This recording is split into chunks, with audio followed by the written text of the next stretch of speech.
the Water Commission meeting of January 18th, 2024, first one of 2024. Let's bring that to order. So let's start with the roll call. Chair Cooney, Present. Vice Chair Snyder, Here. Commissioner Keller, Commissioner Davis, Here. Commissioner Young, Yes, here. Council Liaison Sneddon. Okay. Do we have any changes to today's agenda? Chair Cooney, there are no changes to the agenda. Okay. Do we have any public comment to start off? There's no public comment. Fantastic. Let's move on to the consent items. The meeting minutes, does anybody have comments from last meeting? Or the minutes from last meeting? No comment. Do I make a motion to approve the consent calendar? Second. Let's have a vote. Commissioner Young, Yes. Commissioner Davis, Yes. Vice Chair Snyder, Yes. and Chair Cooney. Yes. All right, fantastic. Let's move on to the administrative items. And we're going to start with 6A, which is the water rate affordability study, updates and recommendations. Let's get going. Okay, good morning. Can you all hear me? Okay, good morning, Chair Cooney and Commissioners. My name is Gabrielle Cook, and I am the Water Resources Financial Officer. So back in October, we were here at Water Commission, and we discussed conducting a water affordability study with the Alliance for Water Efficiency, or AWE. AWE is a national nonprofit organization that has worked on water affordability and conservation studies with several different municipalities. The study uses the most recent affordability metrics and looks at the city by census tract instead of as a whole or a singular data point. And looking at it that way can mask some of the affordability issues. So AWE analyzed the water and wastewater billing data as well as the water usage data for the past 6 years. So from fiscal year 16 through fiscal year 23. So it's our most recent data. And they did that for both single family and multifamily residential households. The draft final report is complete, and we are requesting feedback from the Commission and the community. The report is on our water affordability website, and we will be asking for feedback through February 2nd. And I'm very excited to introduce Liesl Hans from AWE, who will go over the findings and recommendations from the draft final report. Thank you, and happy to be back with you all. I will wait for slides to get up. Let's see if I just change my screen.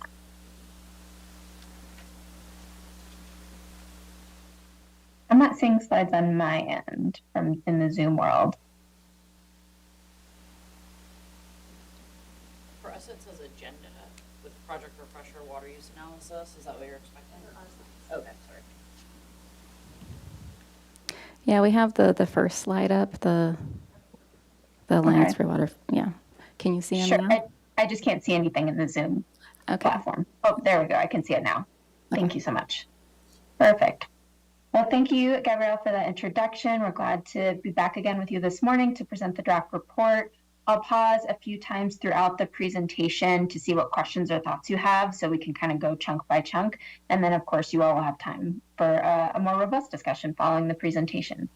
So if you go to the next slide, here's just a brief overview of what we'll cover today. So a quick reminder of what the study is. We'll jump into the results, some of which are abbreviated because we covered them more in depth last time when we met. I'll share some water use analysis, and then we'll get into the kind of the heart of the report, the water affordability assessment. And my colleague Amanda, who's with us today, will present information about the community outreach and engagement components, which we were just about to start last time when we met in October. So we'll jump into that, which we're excited to share about. And then we'll talk about what are the different types of strategies to address water affordability, and then conclude with what we identified as some smart practices in place at the city already, and our draft recommendations so far. So the report is a draft. So we're still in the process of fully incorporating and integrating what we heard from the community, but it's pretty close to being complete. So we're excited to present it today and to get your feedback on it. So we'll go to the next slide. This is who you see on camera today here too. This is Andrew and Amanda are with us today. They both contributed to this report and are here if specific questions come up related to the content they worked on. I didn't introduce myself, but Gabrielle did. I'm Lisa Hans, Director of Programs at Alliance for Water Efficiency. Happy to be here. We'll go to the next slide, please.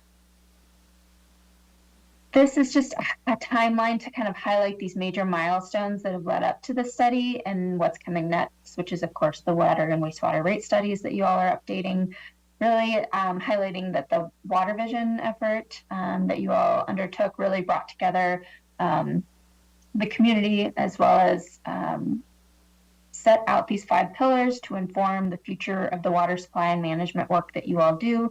And several of those touch on things that relate to this water affordability study, including wanting to make sure that the cost of water is affordable and equitable and just, that access to water is reliable and resilient, and of course that the impact of decisions on the environment and community members is minimized as possible.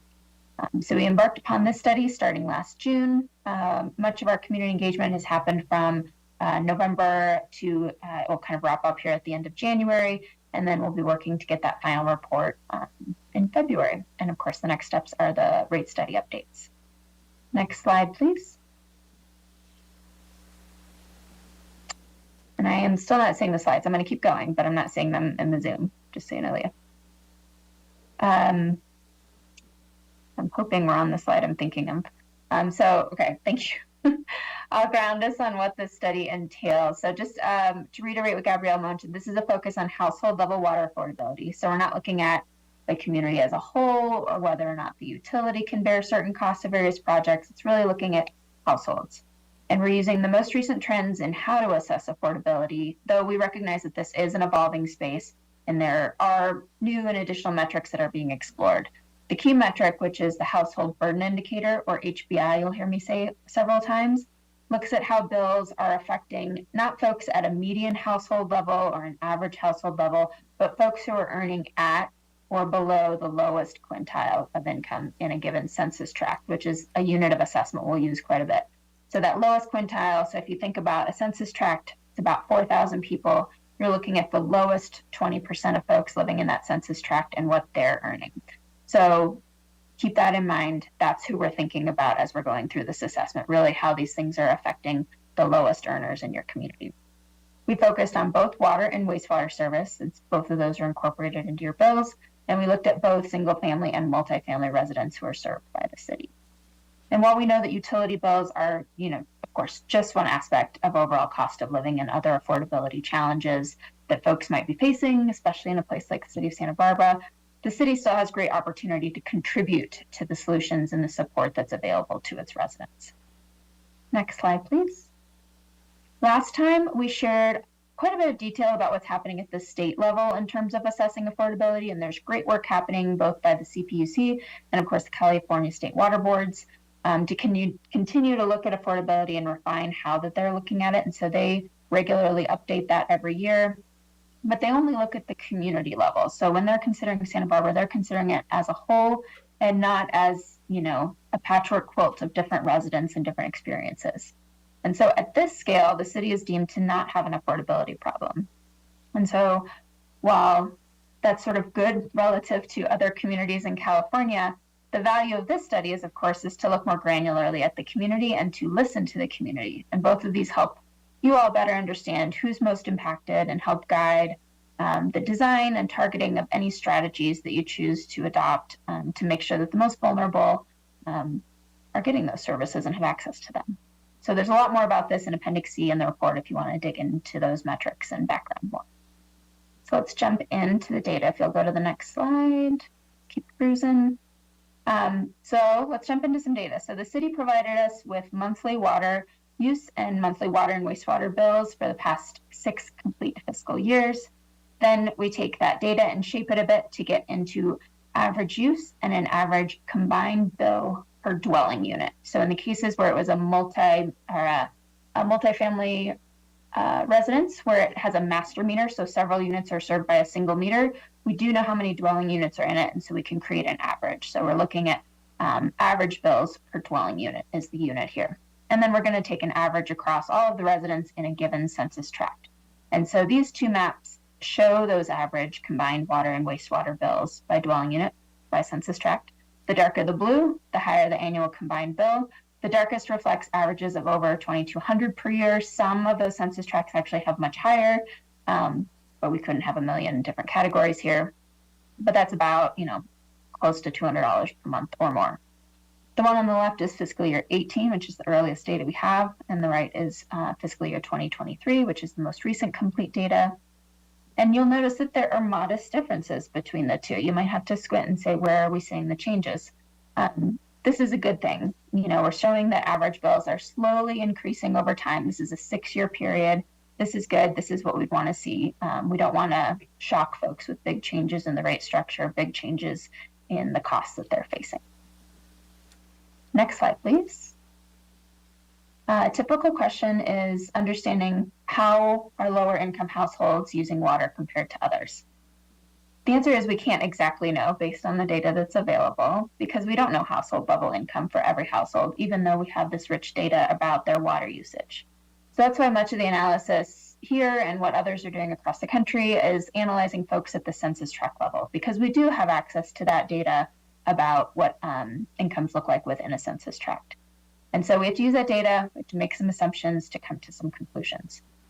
First, we looked at how folks are using water in relatively lower income census tracts compared to higher income census tracts, and we're seeing about a 31% difference per dwelling unit. And then we compared, because we have both single family and multifamily data, which is wonderful, we looked at both comparing single family and multifamily, and we're seeing close to a 50% less water per dwelling unit than single family homes. So these are averages. Of course, there's going to be differences in the actual data that exists out there, but this just highlights kind of the differences that we're seeing across the community and how folks are using water. Let's jump to the next slide, please. So we're going to let that go. We're going to move to the affordability assessment. And if you'll go to the next slide, I'll remind of the first indicator that we look at is called the household burden indicator, that HBI. When we're looking, I'm using the word water a lot, water affordability, but we're inclusive of wastewater too, just to put that context in. So this utilizes the monthly billing data as well as the census tract level income data to understand what proportion of annual income households are spending on water and wastewater bills on average. And of course, the households that we're wanting to understand more about are the ones who are earning at the lowest quintile of income. So we're not doing medians or average households. We're understanding how the most vulnerable households in a census tract are impacted by their water and wastewater bills. So let's go to the next slide. And this is a summarized results across each of the fiscal years. And so we have the fiscal years across the bottom. We have the HBI across going up on the left-hand side.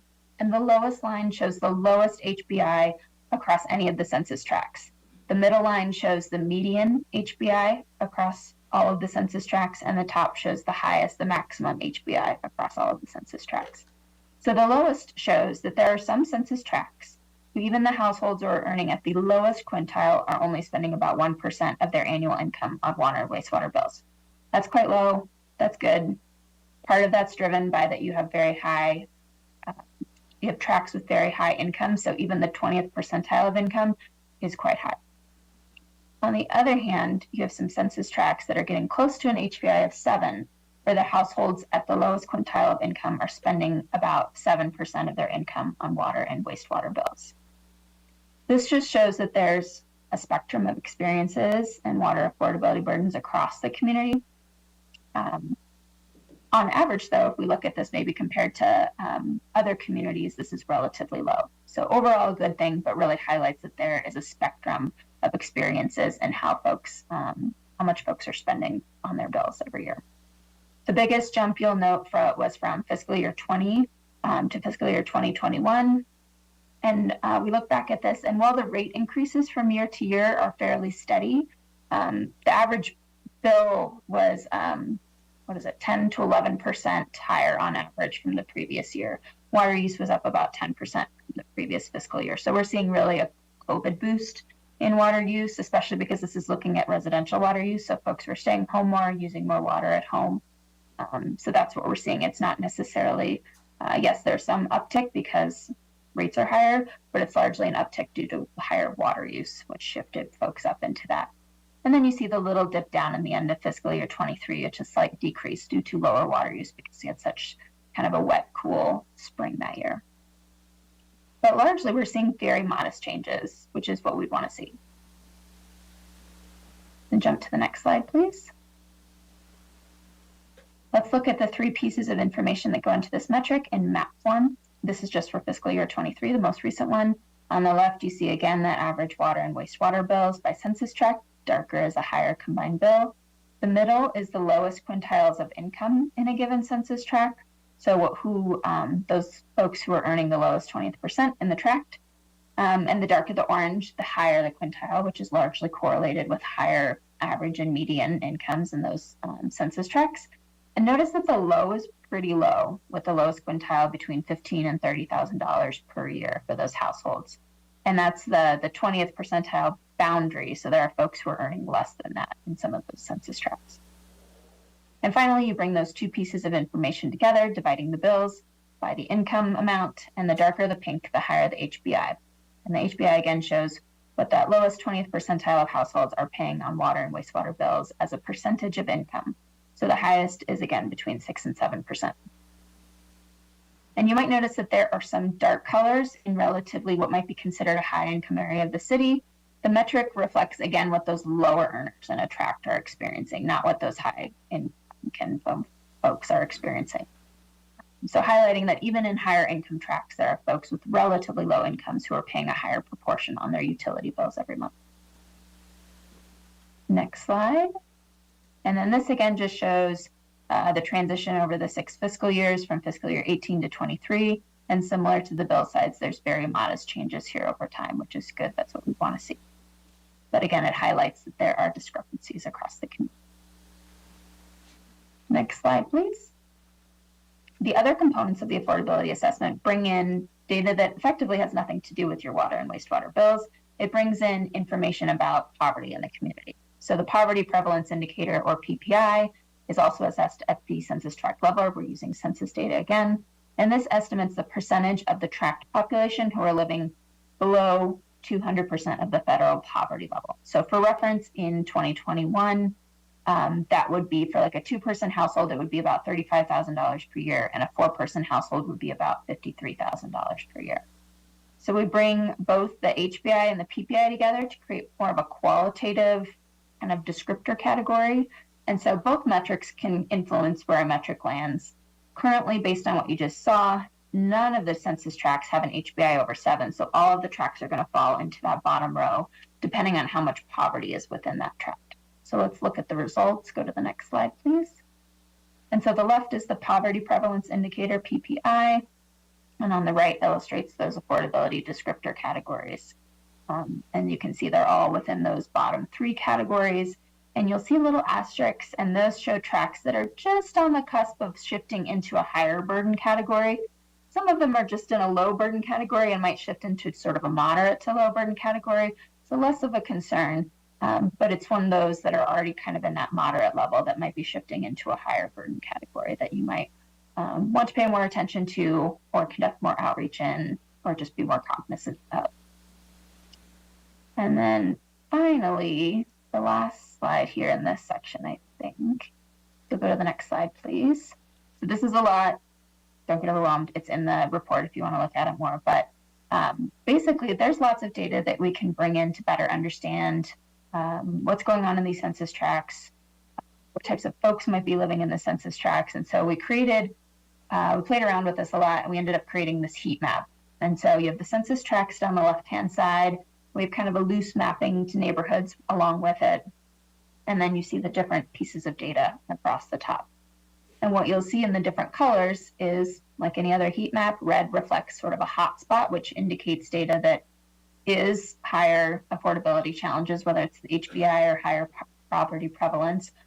or it's data that might be likely to be correlated with households that might be more vulnerable to increases in water and wastewater bills, or might have other affordability challenges to think about, or information accessibility challenges, or things like that.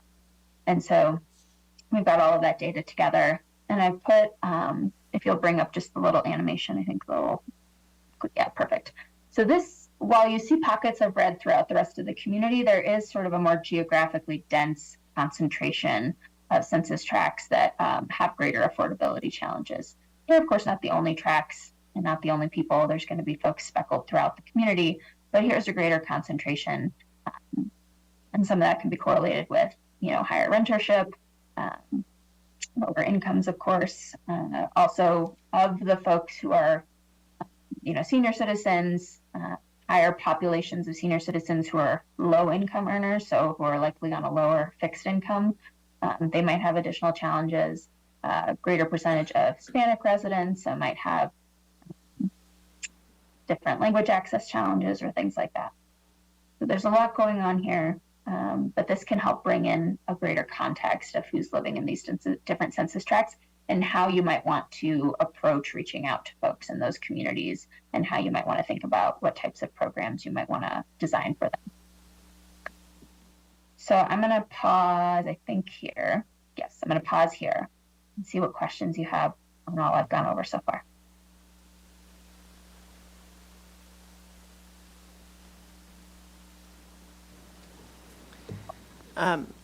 This is great to look through all this, and I'm like stuck on this one chart, just trying to absorb it all. Thank you so much for all the great information. I was just curious, for coming back to the HBI, so it's helpful to have like the different metrics in context, but is there a sort of like normal HBI or like an acceptable HBI range for California? It's a great question. That hasn't effectively been determined yet. I think this is such a new metric that what's sort of acceptable is still up for debate. The previous metrics that focused on like a median household income would look at, like EPA had this metric, which really had nothing to do with household level income, but got purported into that. So for combined water and wastewater was about 4.5%. So an HBI of 4.5 would be sort of the if you were looking at median household income. So that's what it historically used to be. And I think the industry is still trying to center on what's sort of tolerable, I suppose. And right now it's kind of coming down to community by community of what, they want to focus on. And some of this is out of your control. You can't control people's incomes, and that can be a large driver of what the HBI ends up being. But it can help sort of understand where you maybe want to focus your time, or which census tracts you want to focus on. But that's a great question, and I hope the industry evolves into that more. Thanks.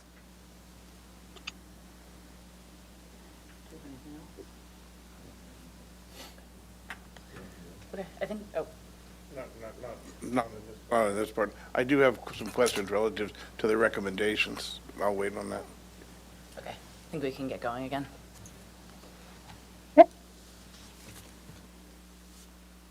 All right. You can, perfect. So community engagement. So I'm going to shift over to Amanda here, and she's going to talk through our community engagement efforts. Take it away, Amanda. Thanks, Liesl, and good to see you all again. Thanks for having us. As Liesl mentioned, we've been able to make great progress since the last time you presented, and are really excited to share some of what we've learned from community members. And I want to just begin by thanking all community members and community leaders who participated in the process and shared their perspectives. So first off, our community outreach and engagement effort really focused on strategies with the goals to inform the community on the study and opportunities to get involved, educate the community on the topic of water affordability and water conservation, and most importantly, listen to community members' lived experiences managing their water bills, water use, and listen to their ideas for solutions. Next slide, please. Our strategy involved a range of engagement opportunities, including an in-person community workshop, an online survey, individual phone conversations, a public comment period on the draft report, which of course is ongoing, And finally, we plan to share out our report findings and recommendations to community members, which will occur later this year. So as Liesl mentioned, some of our community outreach recommendations are still going to be finalized later on. Next slide. To share our engagement opportunities, our team worked with the city to develop a range of outreach materials, some of which are pictured here, including flyers to advertise the workshop, a bill insert to encourage folks to take our online survey, and a flyer also advertising the survey. All of these materials were available in both English and Spanish and were shared through a variety of communication platforms, including the water affordability webpage, the city's newsletter, social media, individual emails, and physical flyer distribution. Our first strategy then was the Water Affordability Community Workshop, which we hosted back in November. During this workshop, participants learned about the water affordability study and had the opportunity to engage in self-reflection activities about water affordability and conservation. Participants got to know one another and sharing their self-reflections in small groups. And then we were able to all collectively brainstorm together about water affordability and water conservation barriers and challenges that are being faced by our community members and our different community groups, including renters, low-income population, fixed income and senior folks, and non-English speakers. And we also brainstormed about potential solutions and ideas to improve these challenges. And while we were hoping to gain more attendance, we do understand that attending these in-person activities, especially during the week, can be a challenge for many, and we really appreciate those who dedicated their evening with us to share their thoughts and ideas. Next slide.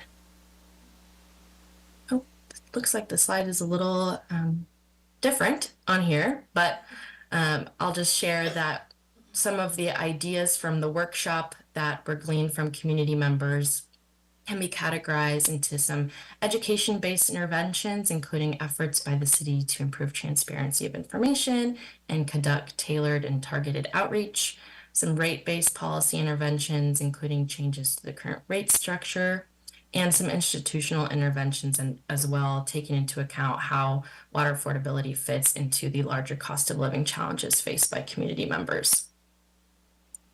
Next slide.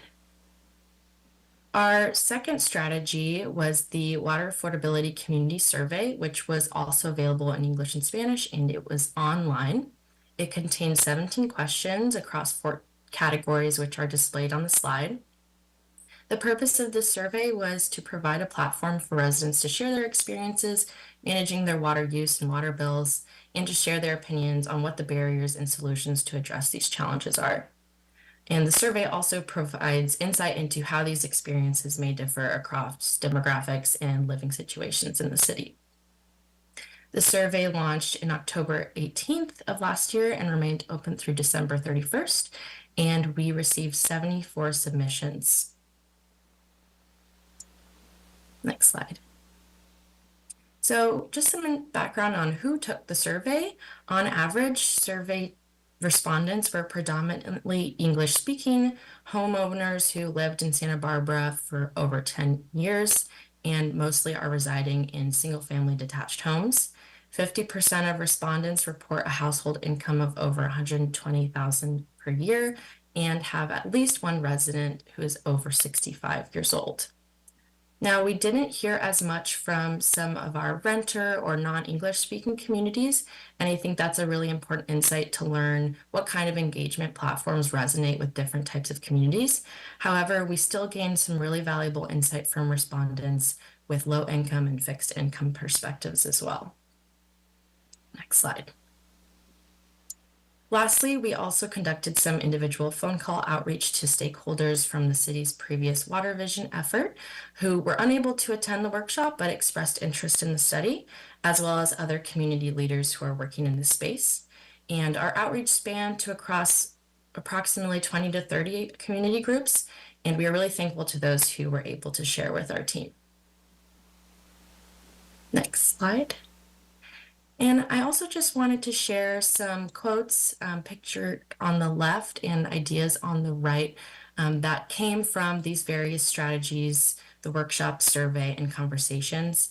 give you a chance to read a few, but I'll highlight some here, saying marginalized communities already conserve. We need to target folks who are using water the most. Some interesting ideas, including working with realtor associations to include water conservation educational materials to new homeowners. And these are just a few highlights from the many ideas that came from our effort. Next slide, please. Now, from the strategies, we were also able to glean general themes that emerged from all activities. And this is really valuable to show us where the community is coming from and the lens that they're using when thinking about water affordability challenges. So first, water affordability is not necessarily top of mind for many because it's one piece of a larger cost of living challenges that residents are facing. You know, folks are juggling water bills among other bills and other expenses in their daily life. Additionally, community members are feeling concerned about how water supply challenges from extended drought, population growth, and future climate change impacts might be increasing or impacting their water bills. Third, community members place a large emphasis on increasing outreach and education to ensure that residents, especially those who are most vulnerable, have better access to and understanding of their water bills and water use. And this tells us a lot about where the community is at because it's showing us that folks might not feel they know enough about the issue, and therefore, through education, residents might feel more empowered to more effectively manage their water bills and usage, and therefore improve water affordability outcomes. Lastly, community members are expressing that their water bills seem high despite their efforts to conserve water, and they feel as though their water bill isn't reflective of their individual household use. Like I mentioned, these themes help inform and shape our recommendations, and they can also serve as a decision-making framework for the city to take on initiatives and programs in the future that feel aligned with what is top of mind to the community. Next slide. Our outreach and engagement effort not only provided insights from the community, but it also provided insights on how to best connect with the community in the future. For example, working in tandem with a network of stakeholders is extremely powerful because community-based groups can serve as liaisons to spreading information to on-the-ground community members and are also trusted advocates, which is especially important for historically underserved communities. Additionally, sharing information through various communication streams is also very important. And through our effort, we found that using the city's newsletter and bill inserts was an effective way to reach residents in terms of sharing out our survey. And lastly, the city does a great job at translating all outreach materials, and so we just wanted to highlight that as a great starting point for ensuring that all community members have access to information. Next slide, please. Additionally, it's also important to highlight, what might not have worked and how we can do better in the future. And as I've mentioned a few times, we hope to hear more from the communities who are most impacted by water affordability challenges. But what we did learn is that reaching these historically underserved communities takes time. It requires long-term relationship building and must be built from the ground up. And so that's just, again, an opportunity to continue working with community-based organizations who are already trusted in working in this space. And additionally, we did find that online surveys might not be reaching all community members, and so it might be most effective in the future as a supplemental tool to other in-person engagement activities. Next slide. I'll hand it back over to Liesl, and thank you again to all community members who involved in the process, and we're looking forward to hearing your thoughts on the draft report. Amanda, we'll pause here. Any questions? Yeah, I have a question. Looking back on page 27 of our handout, who took the survey, what percent who took the survey, looking at the English-speaking homeowners who reside mostly in single-family detached homes, what percent is that group of the total? Because certainly we have a lot of non-English speaking homeowners and residents in Santa Barbara. I would imagine that this is this particular group that responded is probably, much less than 50% of the population. Are you asking how does the percentage of respondents compare to the overall makeup of the community? Correct. Yes, we can. I don't have that offhand here, but of those, we could look into that and get back to you on that so that we have a more exact number. But yes, this was definitely reflective of a certain segment of the population for sure. We did have a version of the survey that was available in Spanish. It was fully translated, but nobody took that one. And we had one person take the survey who indicated, I think maybe one or two people that indicated that they primarily speak Spanish within their home. So to Amanda's points that this definitely reached a subset of the population, but not all of the target audiences. But that's a great point that we could add that into the final version of the report so folks have that context. I mean, would it make any sense to double down on the effort to reach out to the more underrepresented people in the community that have not responded? Yeah, and I think that is one of the challenges. I think across the city is how do we engage the folks that likely don't have the time or resources to participate in local government, and what are the means? And so what we did, we did reach out to all the groups that participated in the Urban Water Management Plan, which did represent minority groups, unrepresented groups in the community. And unfortunately, I mean, maybe Amanda can speak to this, they didn't follow up with us. We could not connect with them. And they have been in the past a good connection to try and get into that subsect of the community. But maybe Amanda, you can expand a little bit more. Did you hear anything back from them? Or Lisa? Yeah, thank you. So as Joshua mentioned, I did various rounds of emails and phone calls to the Water Vision group in addition to other community groups who are working in this space. And although I had some very valuable conversations with a select few, many were unresponsive. And I think that in itself is a valuable insight because it's showing us that people who are working in this space aren't thinking about this as much as maybe we hope they would. And so I think sometimes what you're not hearing is loud as well and can help provide, direction for future education and on the ground work of this relationship building and making this maybe more top of mind.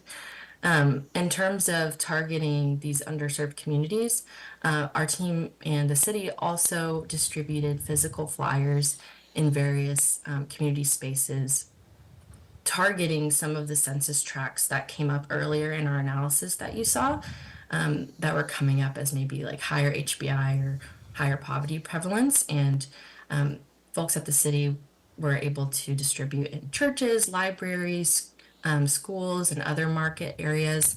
And that also didn't seem to be very effective. And so it's also a learning process of trying to understand what mechanisms work for different types of communities. Some communities are very responsive to online surveys, as we saw, like predominantly maybe older folks or higher income, and some aren't. And so kind of taking this as a process of elimination of, okay, like we tried this, didn't work, let's move on to the next strategy. So maybe in the future, that more on the ground, door knocking, like setting up in a booth at a public gathering space might be more effective, for example. And I think maybe Amanda kind of hinted at that. There are a lot of things hitting our vulnerable populations here. Food costs, transportation costs, housing costs. Those are just massive ones that are hitting them. And to be honest with you, as important obviously as water is, it's a minor part of those costs that are hitting them, and where they spend their time, I think was kind of reflective of what we heard here. And maybe speaks to the need for more of a global approach, a more holistic approach to helping our community work through these challenges. I think us thinking that tweaks to the water bill, as much as we are focused on that are actually going to make huge differences. I think it's been shown that, some type of minimum income or something like that has much more of a significant impact to people's lives and helping them to navigate and get back on their feet, or to I don't know, to eke out an existence here. So I don't know. I think there's certainly always more that can be done, but I think there's a lot of certainly issues at play here. And I do want to recognize Councilmember Sneddon has joined us, and she does have a question.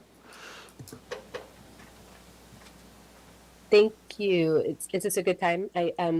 My question of two. One is, it's a comment that doesn't seem like a complete report if it doesn't have even a single response from an underrepresented population. So that I'm wondering if district representatives could be engaged. They're very well aware of their constituents and have outreach methodologies and are in their communities and could easily give a QR code or a business card or something. I'm just wondering if there's still an opportunity for that. I think they would welcome that opportunity.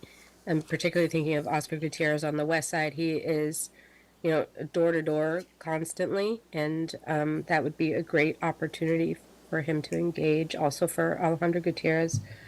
And then my question actually would be, like, how clear are the respondents on the sort of delineation of their bill? Are they really clear on what's the difference between the water, the trash, the waste? Do you have the impression that people are really clear on what their water bill actually is?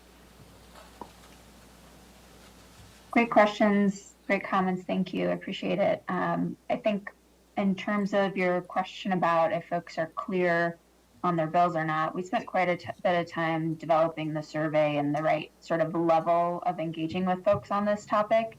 And it was largely open-ended questions, in part because we know from previous research and other experiences that folks typically are not super knowledgeable about their utility bills, either because it's on auto pay and they don't think about it very much, or it's a combined bill, it has other services on it, or sometimes because the bill isn't as user-friendly as perhaps it could be, or, for example, like the billing units are not a super tangible billing unit, and there's a fixed charge, there's a variable charge, so it takes a lot of intentionality to build some of those resources to help people understand that. But even when that information is available, it's one of many things that folks are paying attention to throughout, their day-to-day life. And even at the best version of that, folks are going to still have a hard time knowing that much. Like if you asked anybody in this room how much water they used last month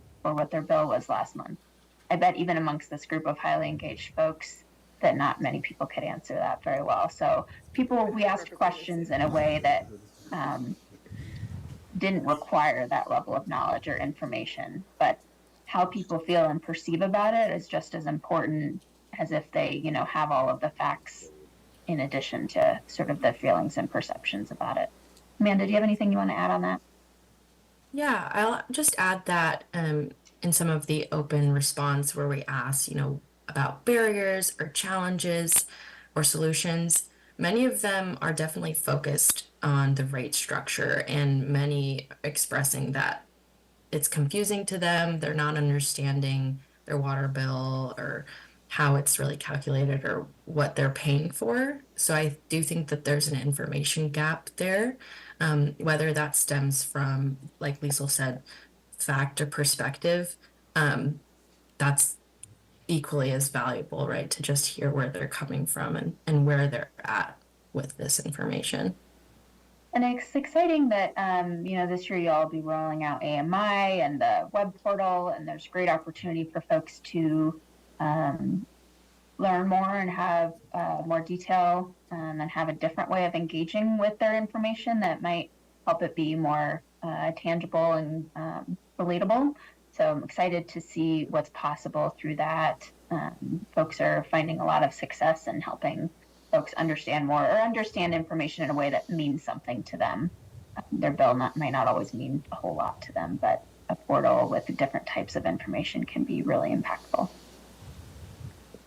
I really appreciated Councilmember Seddon's comments about just the council representatives and reaching out. I mean, we did solicit them. Councilmember Seddon was at our workshop.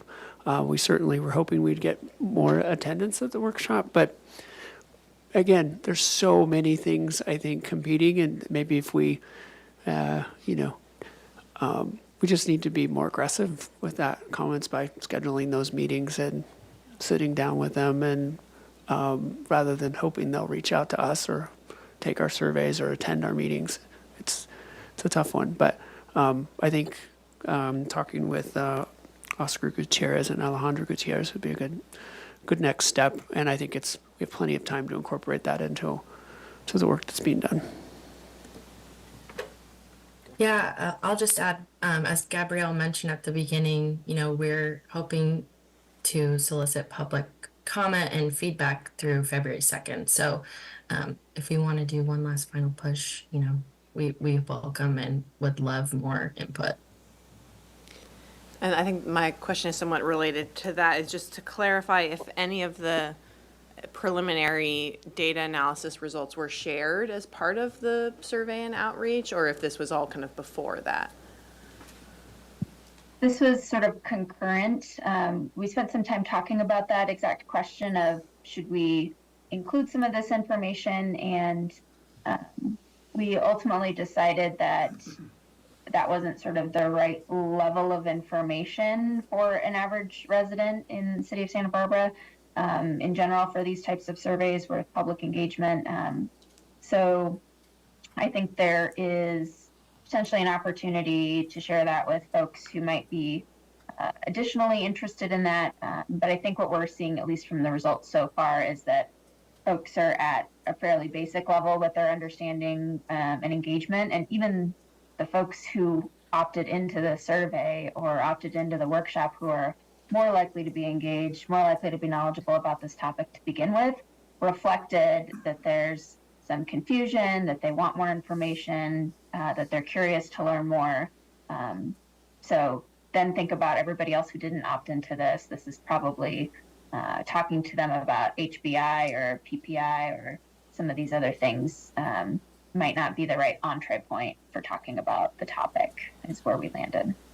Yeah, that makes a lot of sense. I do think, though, as we're thinking about public engagement on the review draft, and like to Councilwoman Seddon's idea around reaching out to district representatives to help educate them on what the results look like for their district, since we have it by census tract, could be really helpful, and figure out how we distill that information to, so we're not throwing a bunch of statistics at them, but painting the narrative of what the burden of water and wastewater costs look like in their district could be a really helpful way to then equip them to go out and talk to the community about it.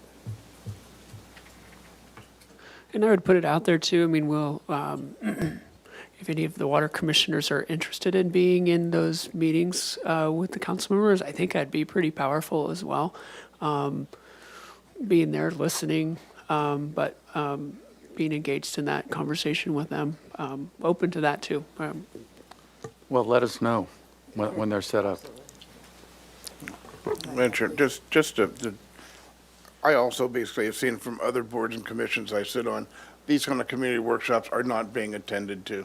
I really want to compliment you, though, on following up with the stakeholder groups from the Urban Water Master Plan, because in fact, there's where you build relationships, and it's the relationships which on the next phase basically would pay dividends. So again, I was really pleased to see that in fact you are re-engaging, and while maybe we didn't get the responses that we wanted to, you've got to continue to work on that and build that relationship. So again, I appreciate that. I do have comments again on the recommendations, but I'm going to wait for that section. Do we want to jump back in? Yeah. Yes. I think it's a good time. Okay. All right, our last chunk, and then we'll open it up for more discussion. So we'll bring up the slides. I think we'll jump into yes strategies. Okay. So there are a variety of strategies that can help, struggling households or folks that are more vulnerable to various affordability challenges. And there's a whole bunch listed there. Don't get overwhelmed by that. But it's just to highlight that there's lots of different ways to think about making small steps or big steps toward this, indirectly or directly. There's lots of different things that can be doing that can hit other multiple goals across the utility as well. So we looked at kind of 3 buckets of things: rate structure, water conservation, and bill assistance types programs or strategies. And then we'll have a more fleshed out section around community engagement too for the final draft. But let's go to the next slide. And so we looked at some different strategies and provided some estimates to sort of color how these different strategies can make a difference on water and wastewater bills. And so we looked at water conservation strategies as well as some bill assistance strategies. And the water conservation strategies, we looked at just a short list of these to provide some context, but it could reduce those combined bills by 7 to 15%. And those are just from some core strategies like replacing high water use toilets for lower, higher efficiency toilets. And so this doesn't even reflect the potential savings that can come from leak or high use alerts that are going to be available through the new customer portal, which is very exciting. We also looked at a range of assistance strategies, which might be things like a discount on the fixed charge or a waiver on the fixed charge or a discount on like that first tier of water usage. And those strategies could reduce bills by 10 to 33%. So that obviously has a bigger impact for lower income households. But both of these strategies can work really well together. And this only looked at water charges, so there's potential to also influence and have strategies that also reduce costs related to their wastewater charges. So just to give you some context of what the potential impact these can be. Next slide, please. Last time we met, we shared information about different example programs across California. There's quite a bit more detail in the report. Amanda spent a good chunk of time reaching out to these different communities to understand how they operate and how they're funded. So those details are in the report. But programs can look and feel a lot of different ways in terms of how they support customers and residents in a community. So it could be like voluntary donations from your community to fund kind of one-time emergency assistance support on bills. Direct install water conservation programs are increasingly popular to support lower income or otherwise vulnerable households. Leak assistance repairs becoming very popular in terms of helping connect folks with free or subsidized plumbing services, because those can really drive sustained higher bills, and can be really challenging for folks to tackle. So more information about that is available in the report. You can dig into that. Just we wanted to give some inspiration about different ways that the city could potentially take this. Next slide, please. So we identified some smart practices that are already in place throughout the city and really wanted to highlight and celebrate those.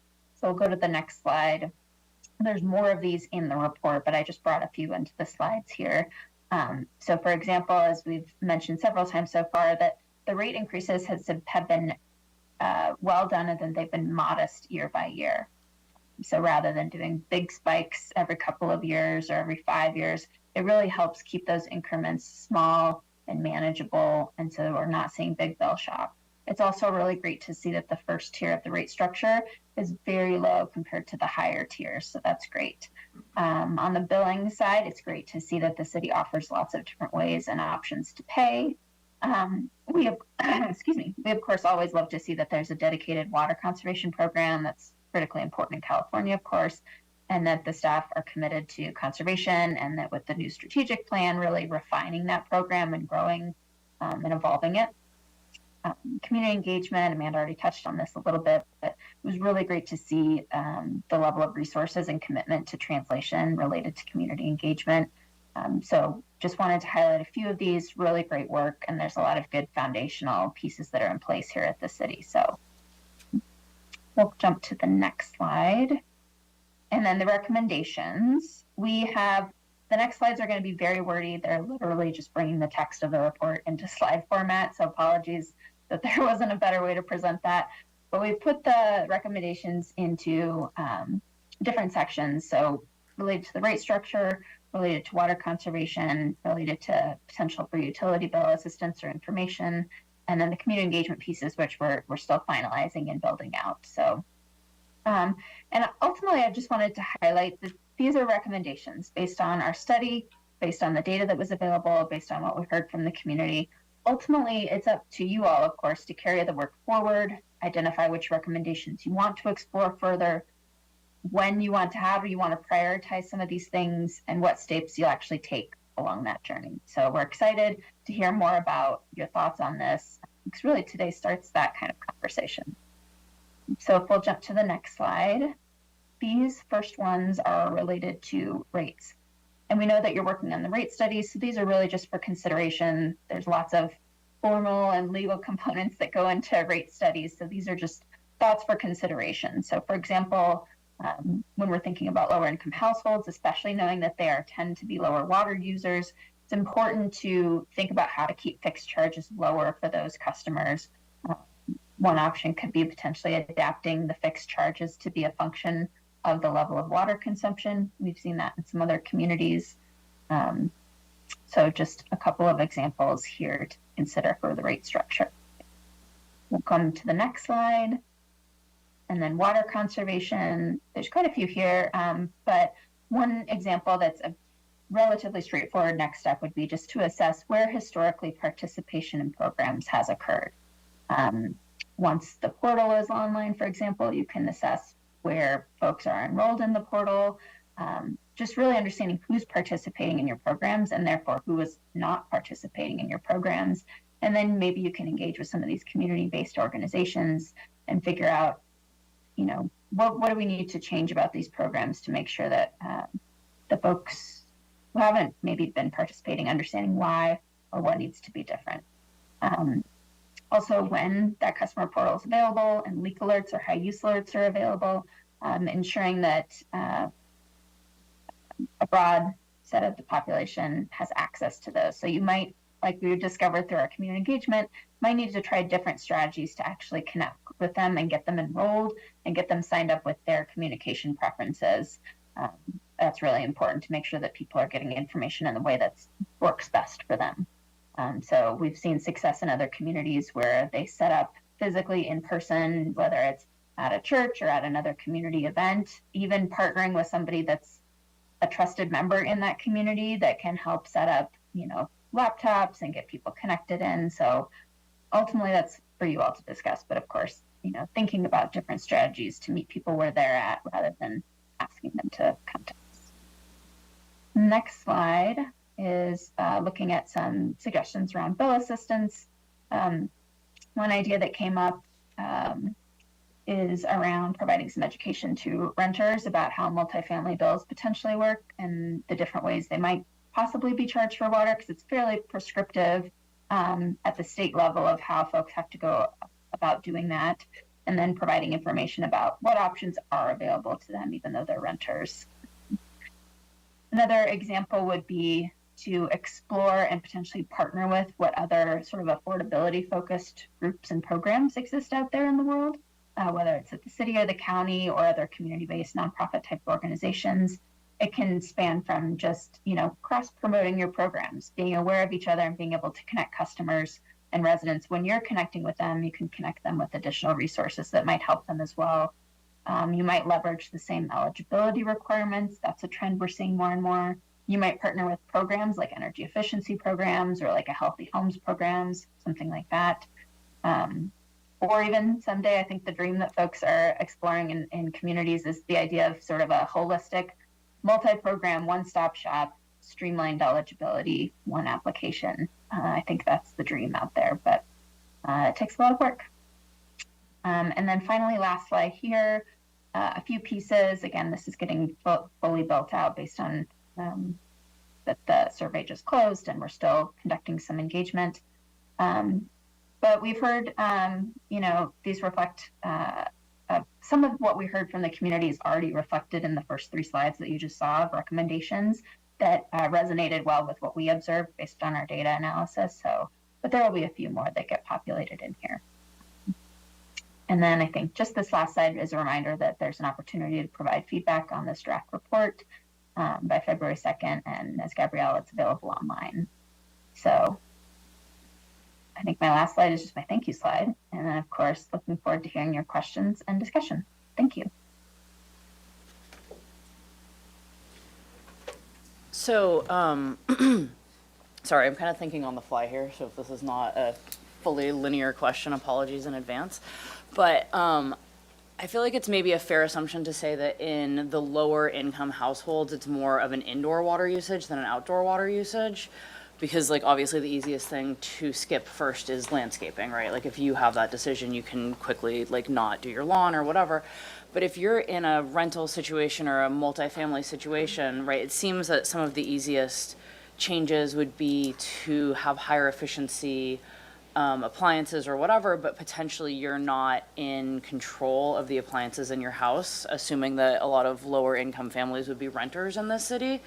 So is there any kind of planned outreach or plan to communicate with landlords or people that own multifamily housing to say, like, is there, encouraging them or incentivizing them to switch to all low flow toilets, right? Like that might not be every renter's first thought, but like overall, what kind of impact between having a traditional toilet versus a low flow over the course of a month would do to your bill or whatever. Like, so sorry, again, that wasn't like a fully linear question, but hopefully there was enough word salad there to respond to correctly. Sorry.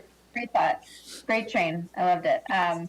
Yes, we're seeing, I'll leave it up to the city to talk about what plans maybe are out there, but at least observing what's happening across lots of other utilities is many have sort of multifamily focused programs where they're engaging with, a property manager, landlord on improving the efficiency within their residences. And sometimes those can be really effective. Sometimes they have their own staff on hand that can help actually do the work. And a lot of times we're seeing that multifamily, property owners see a lot of value in this because there's risk in having older, appliances and fixtures, and that they can be, more prone to fail, leakier, which can of course cause lots of property damage depending on how bad the leak or problem is. And so certain property managers might see a lot of value in this potential proposition, just the way they do like energy efficiency or other things that can really help reduce their costs and their operating costs and reduce sort of the number of problems that might crop up out there. So I think also in terms of changing appliances and fixtures, the ability to train whoever the right person is, but to train them on getting plugged into the customer portal, getting all of their properties assessed and understanding how to set different leak thresholds or high use thresholds, as well as how to actually then troubleshoot on site of, okay, given that I'm seeing this for my total meter, now where can we go about troubleshooting and trying to find the leak or the issue? And so there's lots of good program examples out there, but I'll leave it up to the city, of course, if they want to chime in on any plans that are in the works related to this and multifamily.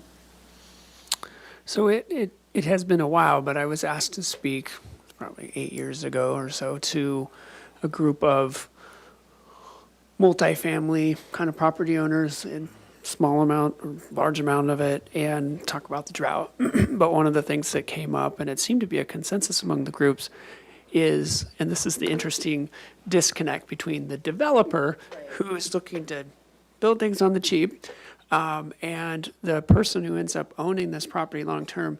They were all really interested in having individual metering. To them, it's one of those bills that's just, there's no checks and balances. And so as a property owner, and for most of them, it was a cost, like how do we go in and retrofit an existing building?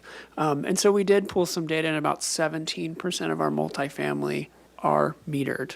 So it's still a small amount. Did I get that right? Yeah. So there's a lot of multifamily properties that do not have that individual metering, and it's and the Water Commission's heard this, it's difficult, these, especially with a lot of these new developments going in, they're so compact that it is very difficult to put, 50 meters or 30 meters in the public right of way. And so we're struggling with this, and to go in and retrofit some of these older properties is duly a challenge. So yeah, I'm not sure exactly how to tackle this problem, but I think we certainly got things on the books that as things are built, we're trying to accomplish that. But even today, not every multifamily we're able to accomplish that with. I'll also just chime in that, that's what I had looked at too as, percentages that are individually metered. Beyond that, the properties that are multifamily are master metered. It would be an interesting additional data point to understand how many of those properties have submeters in place versus which ones are old enough that they don't have them yet or weren't built at a time when that was required. So having those submeters would provide additional awareness, even though the city doesn't have access to that data. There also is other technology that's coming online, and increasingly more and more companies are developing different types of like flow meters that can help. And I know that there's some in place that are looking at developing ones that are easy to implement in kind of a multifamily situation where it is hard to have so many meters in a right of way. And so how do you actually track where the water's going within a building? As well as there's different technologies that can be just attached to kind of the high usage ones. So like toilets, for example, toilet sensors, which can help flag for a building manager if there are flags or issues with that particular toilet. So there's not a big question mark of where the leak is, you know exactly where it is. So there's different types of solutions that can be leveraged in these challenging sort of building setups. Lisa, in some situations, the city hasn't done this, where you have people using excessive water. They've put in orifice plates, basically, that reduce how much water a property can do. It can also be a pretty powerful way of reducing your water usage, even on purpose, purposely doing it. And just wondering if you've come across any communities that have maybe offered discounts if people put those in, because it will ultimately really minimize how much water they can pull from the system at any time and how much they can have running in their household. I'm not familiar with that particular technology. Do you mean like a flow restrictor? Yeah, it's basically a flow restrictor. Yeah, just basically a small hole that cuts down on how much water can be taken. There was some research that the Alliance did before my time that looked at flow restrictors in the context of COVID, and that was one way that folks were thinking about, okay, well, we don't want to do shutoffs, but we need to do something potentially if people aren't paying. Anyway, it got, I'd have to dig back into the resources that we pulled together for that. We have a bunch, so we can share that with the city. Flow restrictors, I think, still have potential sort of negative consequences, and also can be damaging for how appliances and fixtures need to operate. So there is some research that shows that kind of at the whole scale, yes, it might reduce, what flow is available to come in, but it also can then impact the actual end uses that you're trying to accomplish within a building. So I won't make a judgment call here, but I think there's pros and cons to certainly weigh on that front. I have a comment, a suggestion for recommendation 10. And I'm wondering whether we should insert in there specifically, the wording for flume-type devices. I mean, it seems like it might be inherent in that language, but I can't tell. I mean, it is. I mean, that's exactly what AMI does. It's not as granular as Flume is, but AMI is set up that way. When when folks have an account and register, they're going to get alerts if their water usage is unusual. And of course, city staff, to the extent we can, we are monitoring to see if there's something that stands out to us. But the intent here is that the homeowners, empowering the homeowners to monitor and set up thresholds based on their own particular water usage. And I get that, but I'm thinking that not letting flume devices just kind of slip through the discussion in this recommendation might be worthwhile. I mean, I have one, and it's kicked in a number of times to alert me to a leak that could have gone on for a couple of days. Yeah. I mean, it immediately helps someone who does have landscaping and who's irrigating to know if there's a problem. And so it's just not inherent. the language isn't inherent in that recommendation 10. I wonder if we would potentially add a second or a recommendation, we renumber all of this, but another recommendation that gets to that point of different types of technologies that can also help customers. Flume is one of many that are available out there. And there's also certain irrigation companies also have like irrigation specific technology that can indicate when there's a flow issue or a break or something like that, or low pressure that would indicate a problem. So there's lots of different technology solutions that either the city might want to vet or be agnostic to, and if they were to create a program around it, but there's lots of options in that kind of Flume world of technology. Well, the city did, I think, help pay for the cost of my Flume device. Yeah, we are rebating. Yeah. Yeah, we have a rebate. I mean, you're involved in it already. Yeah. Madam Chair, just following up on Jeff's comment, on the AMI, you actually can do a notification, because again, I set it fairly low, and those notifications come right away. They come pretty quick. So if you use the device properly, it can do it as is. Comments, one, early on, we talked about all the geographic distribution of lower income households in the community. Kind of validates what we generally know in that regard. In the end, it appears we still have to use water use as a proxy for income in that regard in terms of identifying the recommendations. So thank you for the menu of recommendations, and I would very much look forward to a staff analysis on effectiveness, practicality, and the priorities basically going forward. Obviously, that would come forward later. My main question had to do with, again, you've answered it actually in the presentation on slide 34 to a certain degree. That is, it breaks out into water conservation and bill assistance strategies. And in the bill assistance strategies, when I look at recommendations 2, 3, 4, and B1, they're all basically saying, let's, if you will, charge a higher user rate for people who use a lot of water.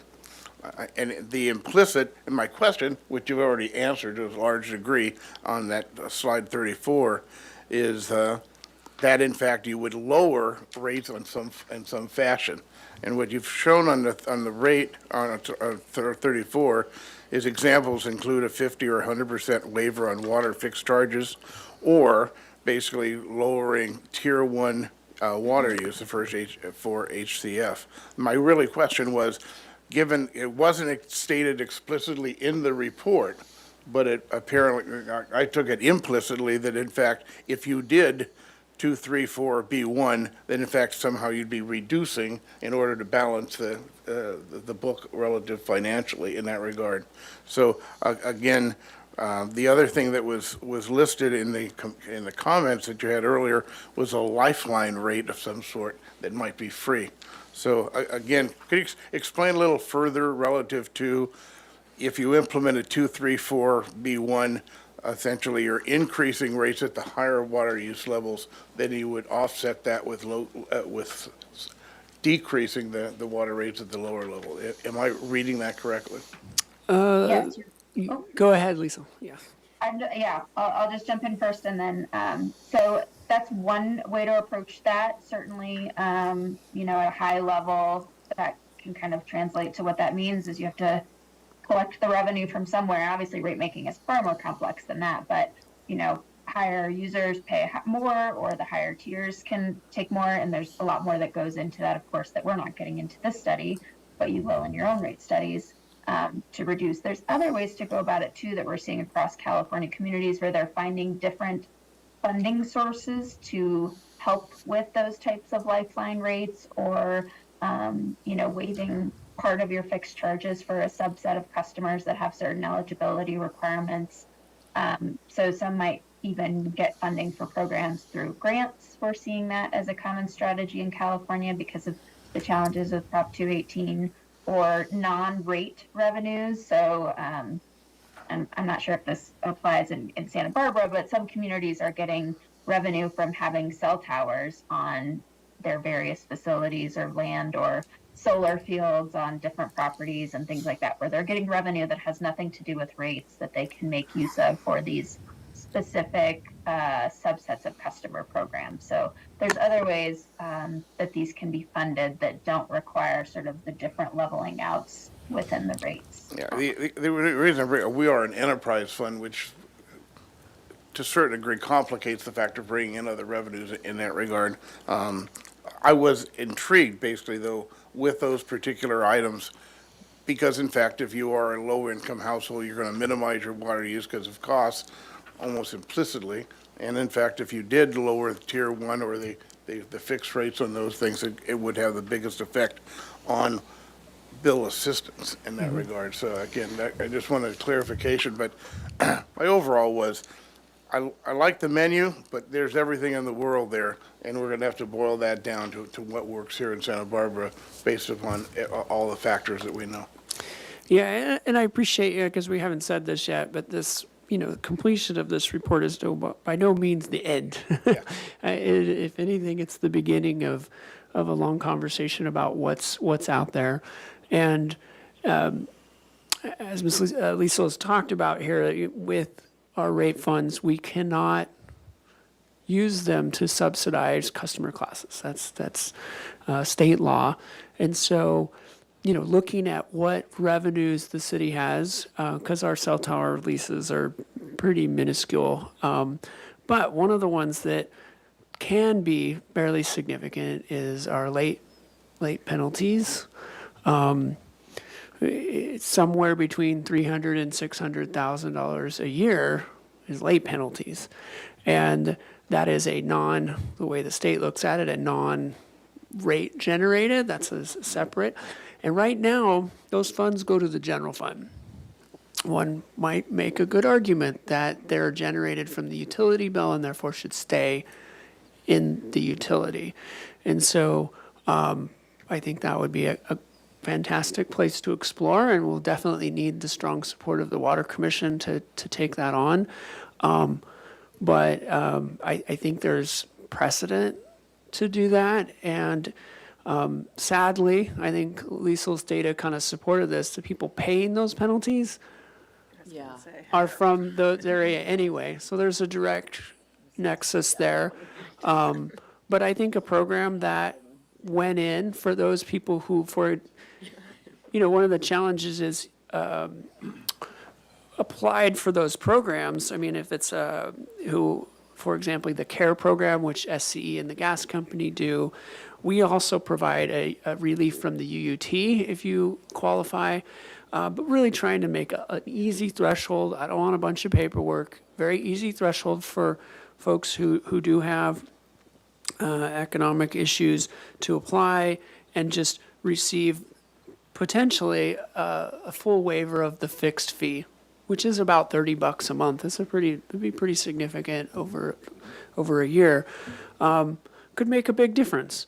And again, identifying a stable funding source to fund that is not generated from rates. We look forward to getting those kind of recommendations coming back. Okay. Yeah, we are currently analyzing the recommendations and looking at the non-rate revenue options for funding an affordable assistance program. We think the earliest that we could possibly implement that would be later in 25 or 26, because it's going to take a lot of time to flesh out the mechanisms of how all of this would work. So it is one of our top priorities coming out of this study, but staff, we are reviewing all of the recommendations right now and analyzing what are the easy ones to do first that have high impact, and then what are the ones that need a little more fleshing out and a little more time. Well, you look at how these recommendations then will fold into the, if you will, the rates, the next item, the rate structure going forward in the next 4 to 5 years. It's all interrelated and tied, so we'll look forward to that. So we've got like 2 sets of recommendations, is that it? There's one that's kind of on the side burner, which is, shifting the penalties back into the enterprise fund versus the group that's here. I think it falls within the recommendations that are here. I think, back up, where these recommendations are pretty broad, and I think, as Lisa was saying, we really need to dig into those at a staff level and come back with like, I think Water Commissioner Davis mentioned this, the effectiveness, practicality, readiness of these things, and bring that back to you. So this is just the beginning, I think, and we want to make sure that all these recommendations broadly capture what the commission or the public sees are out there, and then we'll bring those back and dive into those in more depth. And some of these may be super easy to implement, and the others are going to be far more complex, so. And just so I'm clear, what's the timeline then for this? Is it, I see spring 2024, but What just for an slide update. are we looking at? That's the timeline for the report. Oh, all the way back. So, Yes, oh, Here. yeah. Yeah, so spring 2024 is when we'll have our rate study and when we'll have this report complete, the final report. Okay. And that's- then the real work and kicks then the off real work. of how Got to it. implement everything. Yeah. Not that this wasn't real work. So I had a couple of questions and comments. And first, just to recognize that I read through the report, and it's such a great piece of work. So thank you guys. There's so much in here. And as you said, like this is an emerging field, I think, in practice. And so there's not a lot of analyses out there like this. And I think it's super valuable for the city, but is also just, I think, moving the space forward. And there's a lot of great data and insights in here. So thank you. Thank you guys for the great work. I had a couple like process questions or comments about the draft and getting public feedback and like what the final version looks like. I think I'm hopeful that we can get public feedback. I will say expecting people to read a 90-page report is not reasonable. And I noticed that there's not an executive summary in this version. I think if it's possible to pull a draft executive summary or something that kind of summarizes the key takeaways and recommendations that's more digestible, that'll really increase the odds that we actually get public comment. So that would be just, yeah, a recommendation or a question. And then similarly with the actual recommendations themselves, I think 15 is a lot of recommendations, and they, it would be helpful to understand, like, and it sounds like the staff is going to do this, but from AWE's perspective, are there things that you think are kind of higher priority or higher likelihood, given the research that you guys have done, out of those 15 that you might be able to highlight? So yeah, I think that there's so much great information in here, but we might need to do a little bit of work to pull out what the really key insights are in a more condensed fashion to get feedback.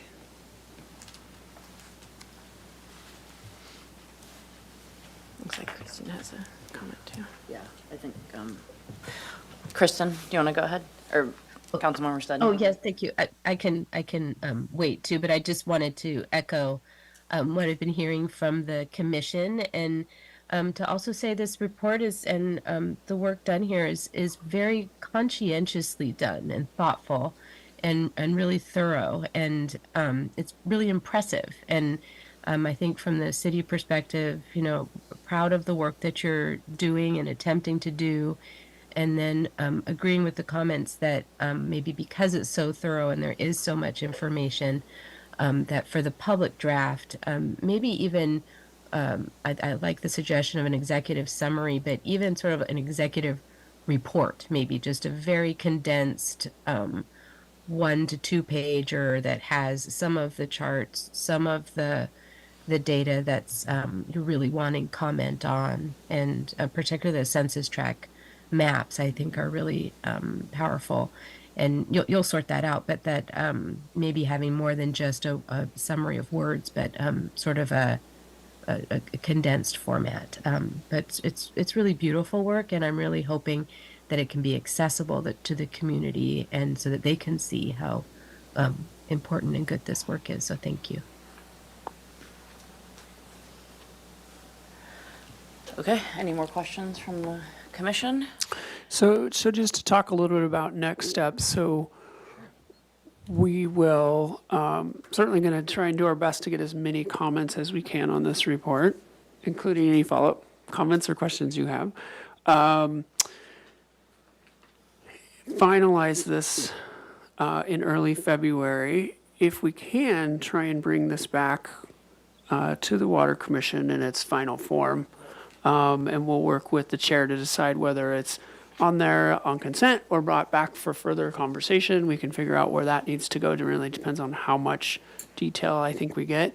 And then as a staff level, we'll try and figure out when we can schedule to come back to you all with, to dive deeper into like what are the actual actions, what are the possibilities here, and continue this. Great. Do we have any public comment? We have no public comment. Okay, in that case, why don't we take a quick 10-minute break? And so right now it's 10:25, so we'll be back here at 10:35 to move on to the water and wastewater rate study update. Thank you all. You all.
specifically. Oh my gosh.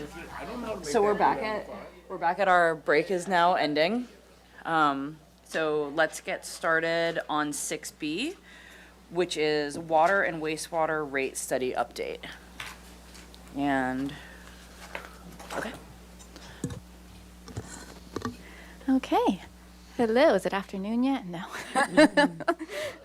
Good morning, Chair Cooney and Commissioners. This is Gabrielle Cook again, the Water Resources Financial Officer. So we are going to shift gears slightly, but touch on a very related topic. So we are going to talk about water and wastewater rates. When we are in the midst of conducting our water and wastewater rate studies, and we have the hope, with the intention and hope of implementing these rates for 4 years, so fiscal year 25 through 28. Comprehensive rate studies consist of 3 interrelated analyses to address the adequacy and equity in utility rates, and those components are the revenue requirement, the cost of service analysis, and then finally the rate design. So today, HDR will present the revenue requirement. And so what that means is it's basically where the amount of revenue needed to meet the costs of the water and the wastewater systems is determined. And we've experienced record high inflation. Everybody knows that in the past couple of years. We weren't able to capture that in the rates that we already had adopted. And so that's primarily the main driver for the rate increases that we're going to be presenting today. We also developed different options because we do understand that these rate increases are fairly substantial. So we created different options that balance the different levels of capital improvements and funding from reserves. And these options are meant to capture kind of the bookends of where the rate increases will fall. So today we will be looking for direction from the Water Commission on how best to proceed with these rate increases. The rate increases presented may change slightly. We are currently in our creating and developing and refining our fiscal year 25 budget. So they may change slightly, but the ones presented today are meant to capture the highest rate increase that you'll see. And with that, I'm happy to present Sean Korn from HDR, who will walk us through the revenue requirement and the different options. Good morning, Chair Cooney and Commissioners. Appreciate the opportunity to be with you virtually today. So as Ms. Cook talked about, I'll walk you all through the preliminary results of the water rate study, of the revenue requirement component of that. Sorry, I'm changing screen. Perfect. Thank you, Gabrielle. So to kick off our discussion this morning, I'll walk through the overview of the rate study. We'll talk about those preliminary revenue requirement results, and as she mentioned, we'll be looking for some feedback and input from the Water Commission to move us forward into the next steps of the study. So she talked about the 3-step process. We're on the first step. I have a slide later on this, but ultimately we need to refine and determine our overall cost before we can move into the cost of service and rate design and finalize those components. And then we'll talk a little bit about next steps and schedule. So on the next slide, slide 51, we'll talk a little bit about our purpose. And really our goal here is to provide an adequate level of rate revenues to operate and maintain the city's water and wastewater systems. And that's really focused on both our operating, so our O&M expenses, as well as our ongoing capital improvements. And those capital improvements may be both renewal and replacement, so maintaining the infrastructure we have in the ground today, as well as new infrastructure as we move forward, or regulatory-driven infrastructure, which is generally the treatment plants for both water and wastewater. Another primary goal, and really the driver for completing rate studies, as the city has, is developing cost-based and proportional rates. And that's really the requirement of Proposition 218, and gets into some of the discussion y'all just had on the affordability side. And we'll touch on that as well as we go through this. But that's really a cost of service discussion where we'll hit that a little bit harder. Now, as we go through this process, we need to reflect prudent financial planning criteria. So those are items such as maintaining target debt service coverage requirements. So for the past debt that the utilities have issued, making sure we have sufficient revenues to pay that debt. And there are some legal requirements around that, as well as any future debt. Making sure we're reinvesting in the system at adequate levels to maintain the infrastructure you have today, as well as meeting the council policy minimum reserve targets for each of the utilities. Now, we develop these studies based on generally accepted methodologies, but they're tailored and specific to the city system, so each water and wastewater, and each utility's customer characteristics. And that's really the driver that we're looking at here to provide that cost-based and proportional requirement of Proposition 218.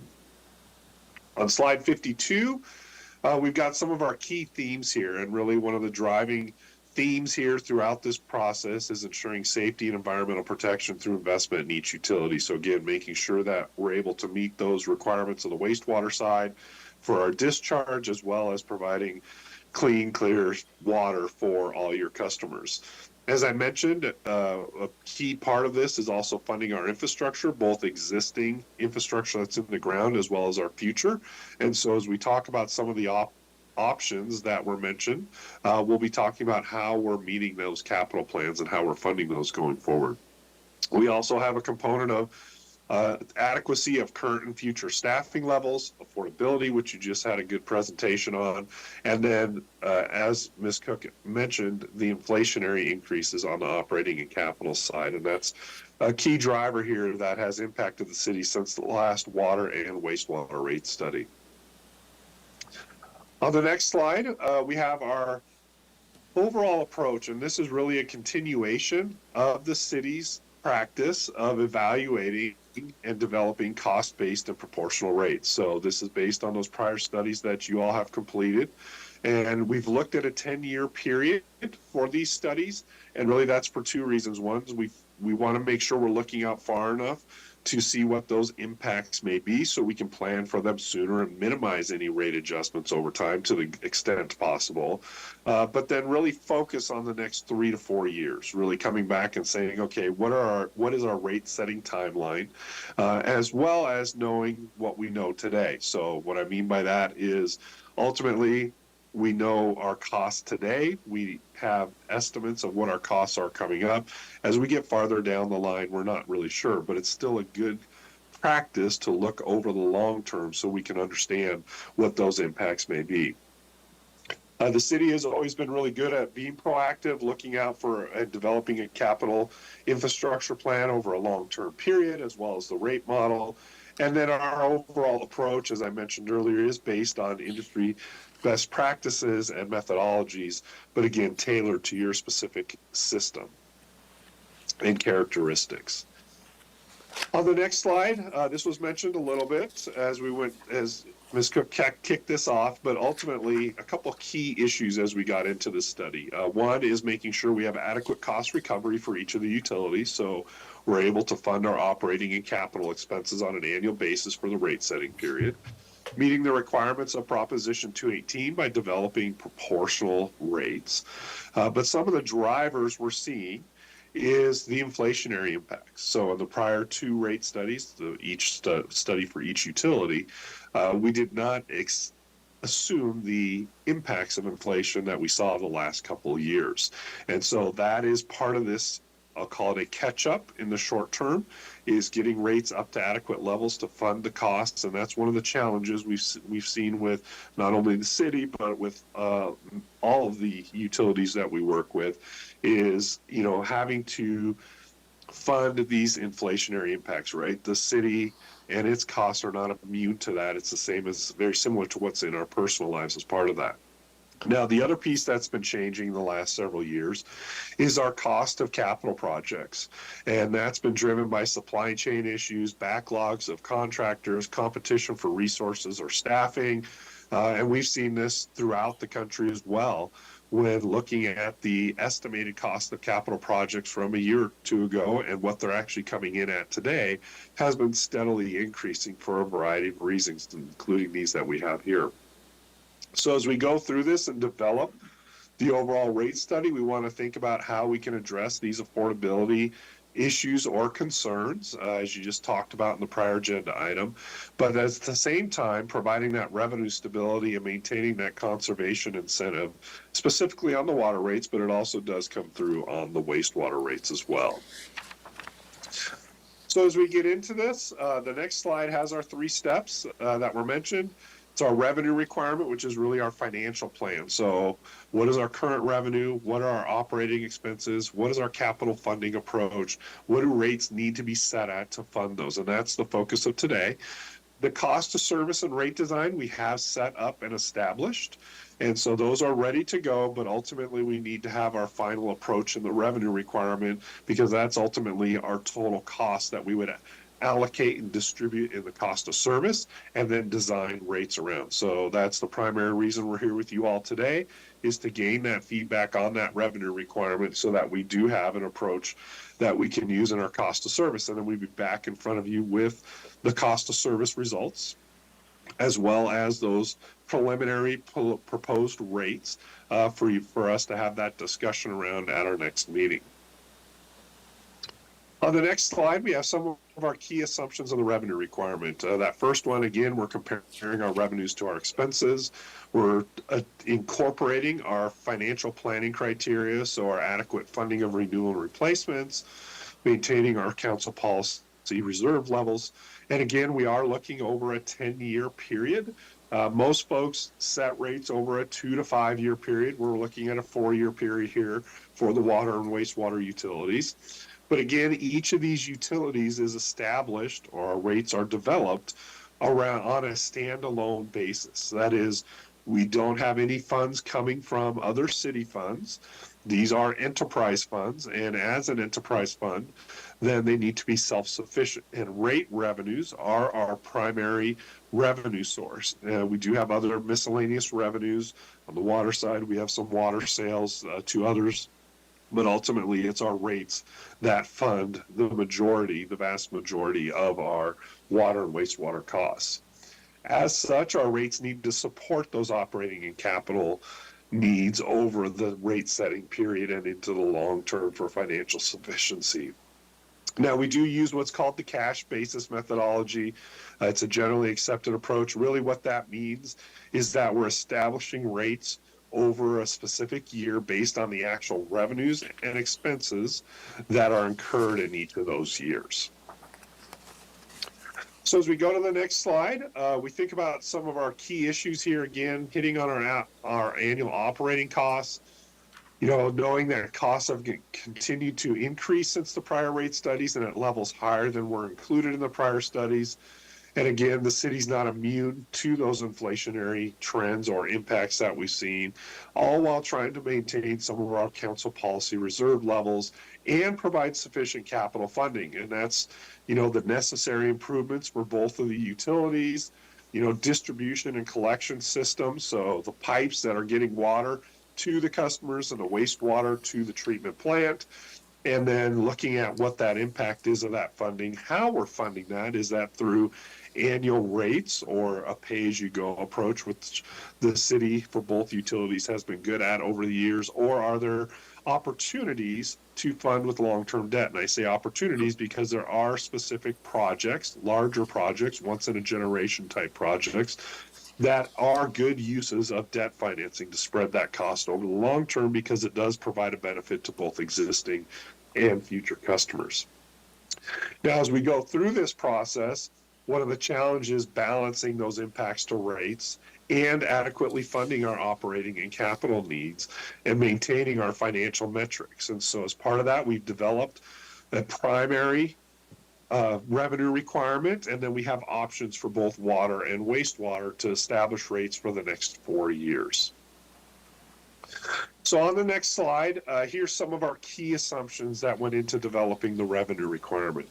The first one is our revenues are based on our recent or current customer characteristics and adopted rates. So we take a look at what our number of customers, the size of meters by customer, the amount of consumption, and the rates that are in place or have been adopted today. As part of the study, we assumed very minimal customer and consumption growth. As we started looking at the overall consumption on the system, it is reflecting that most recent data, which has been on the lower side for the city, just given the wet year we had last year, the drought years we had before that, and so we're at a fairly constant level for that. We did include some minimal growth on the multifamily side, given some of the plans that are in place at the city, but it's less, it's actually 0.5% a year in customer growth for our multifamily customers. Everything else has been left flat over the 4-year period. We did base the O&M, annual operating and maintenance expenses, on our fiscal year 2024 adopted budget. And then we built our fiscal year 25 O&M expenses based on that 24 budget as well as the known changes. So Ms. Cook noted that at the beginning. She's been working with City Finance Department and others to determine what those costs are going to be for 2025 budgeting as you go through the annual budgeting process, and we built that into this process.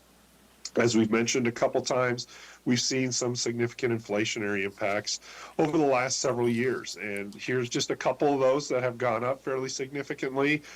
Property and liability insurance have increased over the last couple of years more than what was expected and at much higher levels than historical levels. We also have internal services allocation. The city's recently gone through and updated their approach of how they develop their indirect cost or internal service allocation. And so that's having part of an impact on the utilities, as well as increases in medical insurance, chemicals, and electricity. So those are all key drivers. On the chemical and electricity side, well, chemicals specifically, as we were going through the end of the pandemic and even into this last year or two, we were seeing, high increases. And when I say high, we've had agencies that we work with that have had one-time 30% increases in their chemical costs. And so it's having some significant impacts on our overall cost as part of that. So getting into our assumptions on the next slide on our inflation assumptions for the first 2 years, so fiscal year 25 and 26, it's really reflecting those increases in inflation that we've seen the last couple of years, greater than what we've seen historically and what was built into the rate study. So this is kind of that catch-up period that I was talking about. That FY25 is based on those preliminary budgeting numbers, as was mentioned. The second 2 years, fiscal year 27 and 28, we've continued slightly above our average inflationary levels, and I've got some slides a little later on where you'll see what those impacts are. But again, we're still seeing some of that lag in higher inflation with some of our costs going forward as part of that, or continued for some of those categories I talked about on the prior slide. And then once we get after our rate setting period, we brought those back down to closer to historical inflationary levels. So, in that 3.5% to 4% range of what we've typically seen as we've moved forward. Now, our capital plan is based on the current plan that the city has for each of the 2 utilities. And so that's based on those identified needs to maintain or improve or better the existing water and wastewater infrastructure. We do have some assumed additional long-term debt to fund those projects. So there's a couple large projects in there that are necessary for each utility that we're assuming long-term borrowing from. And then we've got the rest funded through our rate funding or the annual pay-as-you-go component or available reserves. So if we have reserves above council policy levels, then we're moving those and using those for our capital funding, but ultimately making sure we're adequately funding our capital as well as maintaining our policies. So as we think about this on the next slide, we have a summary of our capital plan. This is for the wastewater utility. I'll walk through wastewater first, and then I'll go through water. For wastewater, you can see the bars represent the total capital in each year. So the bar in fiscal year 25 is just over $5 million. And how we're funding that is the different colors of the chart. So the bottom part of each chart, the grayish black, is our rate funded capital. So that's the amount of rate revenue we're using each year to pay for our capital improvements. The blue bar is the use of reserves. So we're pulling in available reserves to fund our capital improvement projects. And the green, or the top bar, like if you look at fiscal year 2029 in the middle of the chart, you'll see the green bar is much higher. That's assumed debt funding. And so as an example, when we think about 2029, there's a large improvement in that year for solids handling. And so that's what we're borrowing for. So again, one of those once in a generation type projects where that benefits existing and future customers, and it's a large project over time that is very challenging to cash fund or pay as you go. So this is our base case planned capital. So this is reflective, very similar of the capital plan for wastewater that we had in the last study for wastewater, and it's a continuation of those necessary improvements for wastewater. Hey, Sean, can we pause right there? I've got some questions. Yeah, thank you. Yeah, so it's more a comment. I think this is very useful, but I think it's important for us to have a description of what these different projects are, and which ones are being funded with rates, which ones with resource, with which debt. For us as the Water Commission, as well as for the ratepayers, to understand for wastewater and water, what are those projects?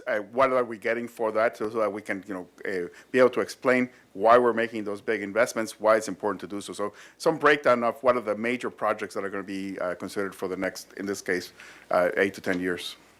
So just to kind of answer that, when we went through and did our wastewater system annual report and our water system annual, we dove into those capital projects, but we certainly can come back and provide more detail connecting those. I hope the takeaway was there wasn't gold plating going on in any of those capital programs. It was a lot of base capital needs that were going on. And of course, I think talking about, and you'll see this not only with our sanitary sewer overflow program, where we're just rehabbing lines, we're still rehabbing the same amount of lines. It's just the costs have gone up. Same thing with water mains. We're still doing 6 miles, but it's just the cost. So I think we definitely can do a better job kind of reflecting that in our No, I mean, communication. I think the point is, we've seen it as a Water Commission, but it would be good to have it here, Yeah. because we're looking at rates, and to be able to justify Connect the rates, dots. connect the dots for us and for the ratepayers to understand what those may be. Yeah, but yeah, I don't mean to imply that there's any gold plating here.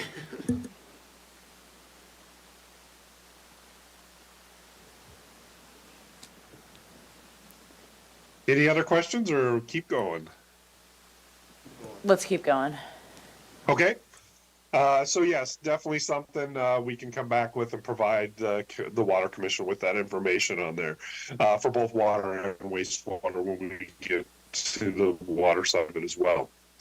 So that's our capital funding plan. So how we're paying for the identified capital plan. The next step then is to combine that on the next slide with our overall revenue requirement. So our revenue requirement sums our annual operating and maintenance expenses, our rate funded capital, so the portion on the prior slide that was the pay-as-you-go component, as well as our existing or planned future annual debt service, and then if there's any reserve funding. So on this slide, what you'll see on the bottom, the gray or black bottom portion of this chart, is our annual O&M expenses. So you can see in 24, 25, and so on, how that increases over time. The blue bar is our rate funded capital, which comes from our prior slide, and how you can see how that increases over time really as a function of funding our overall projects. The green is our existing debt service that does get larger in the out years when we assume the debt financing for those couple of projects that will provide that information on. And then you'll see a little orange in 2024 where we're actually able to put a little bit of money into our reserves to meet our minimum policies as we go forward, or use those to fund projects in the future. The dashed line going across the screen horizontally, that is our current level of revenues for the wastewater utility. So you'll see in 2024, we're just right below our total expenses with our revenue. So not quite balanced, but very close. But as we go out into the future, specifically looking at those next 3 years or 4 years through fiscal year 28, you'll see that our revenues at current levels, so before any rate adjustments, are barely funding our O&M, and as we get out into our last 2 years, are not even meeting our O&M needs, let alone our capital funding needs through either annual debt service payments or for rate-funded capital components. So when we start thinking about how we're adjusting our rates, the goal is to get that dashed line to touch the top of each of those bars as we go forward. Okay, can we get a quick question? Yes, thank you. Looking at the prior slide and the amount of new debt we're going to be incurring, looks like that's about $26 million from fiscal year 2029. And then going to the slide we were just on, why isn't that green portion in fiscal year 2029 larger? Very good question. So timing of that, we've only included the first portion of that debt in 29. In 2030, it would bump up more. Actually, you would see, if I added another year on there, you'd see the bigger jump in that year. But yeah, a good example, it's a low interest loan for 30 years. You take a $30 million project, it's about $1 million a year that you would see that debt service increase. And actually, I just looked at something. The other piece of that is one of the existing wastewater loans is paid off in 28, 29. So our actual total debt service comes down as that one is also stepping in. So it stays almost flat for a couple of years there as that steps in. Transition. Yeah, not an accident. I mean, that was the intent here, is to try and manage that, but yes. That, it's just not apparent from the slides, that's all. Thank you. Another, Very good question. okay, another comment is, this total O&M expense is very, it's one number, but it'd be really useful for us to, if you unpack it into the major components of O&M.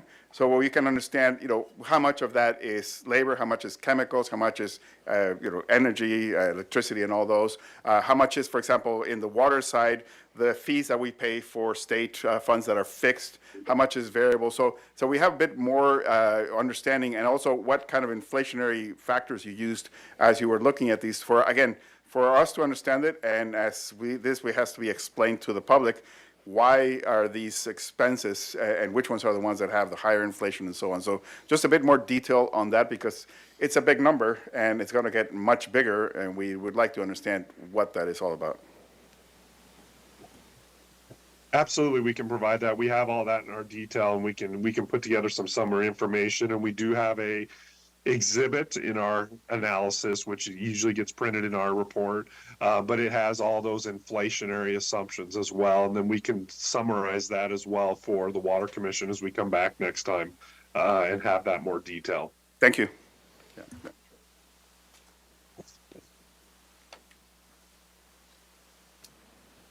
Okay, I think we So, can continue. as we think about our overall revenue requirement, you can see there are some fairly significant impacts to rates to raise our revenues to that level. So as part of that, we have developed another alternative. So the alternative I just walked you through is this first option here.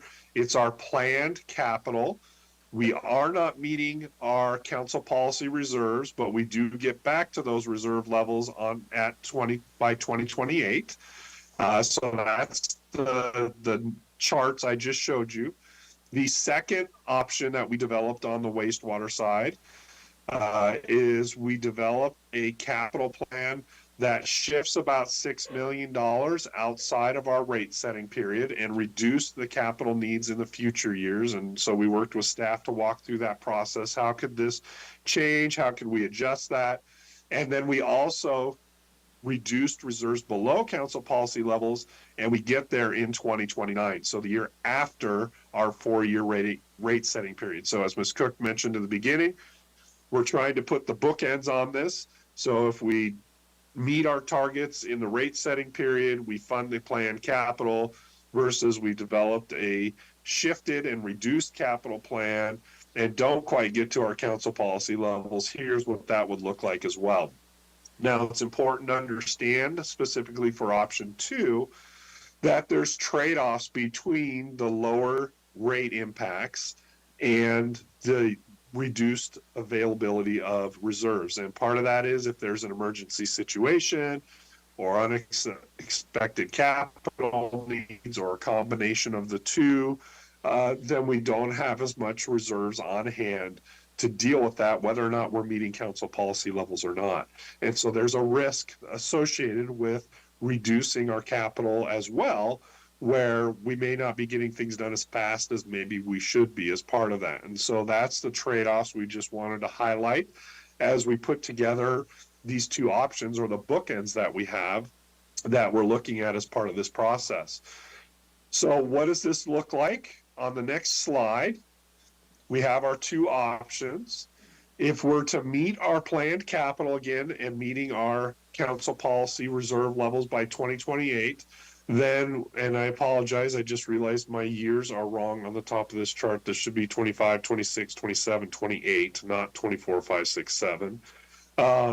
Those are our annual percentage increases in the wastewater rate. So in order to turn that in that prior slide where we had the dashed line, to get that to go across the top of each of those for fiscal years 25 through 28, we would need a 17% increase in both fiscal year 24 and 25, or sorry, goodness, 25 and 26, as well as 27 and 28. Now, if you go down to the bottom, the monthly bill impact, that would be approximately a $10 increase in that average customer's bill. Now, it's key to note here that that $10 is prior to any cost of service or rate design changes. So this is just taking our average customer bill and increasing it by the 17%.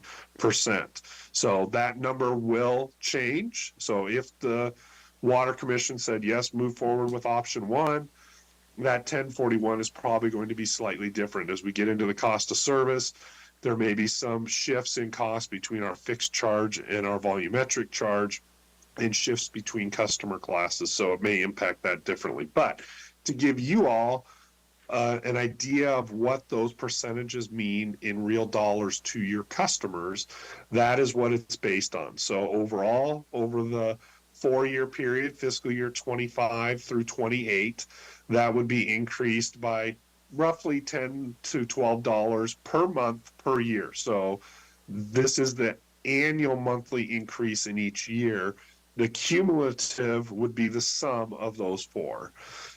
For the option 2, where we have the reduced capital and we're not meeting our target reserve levels until fiscal year 29, that would be that roughly $9 to $10 per month per year increase to the average customer bill. And that's typically our single family customer that we're looking at here.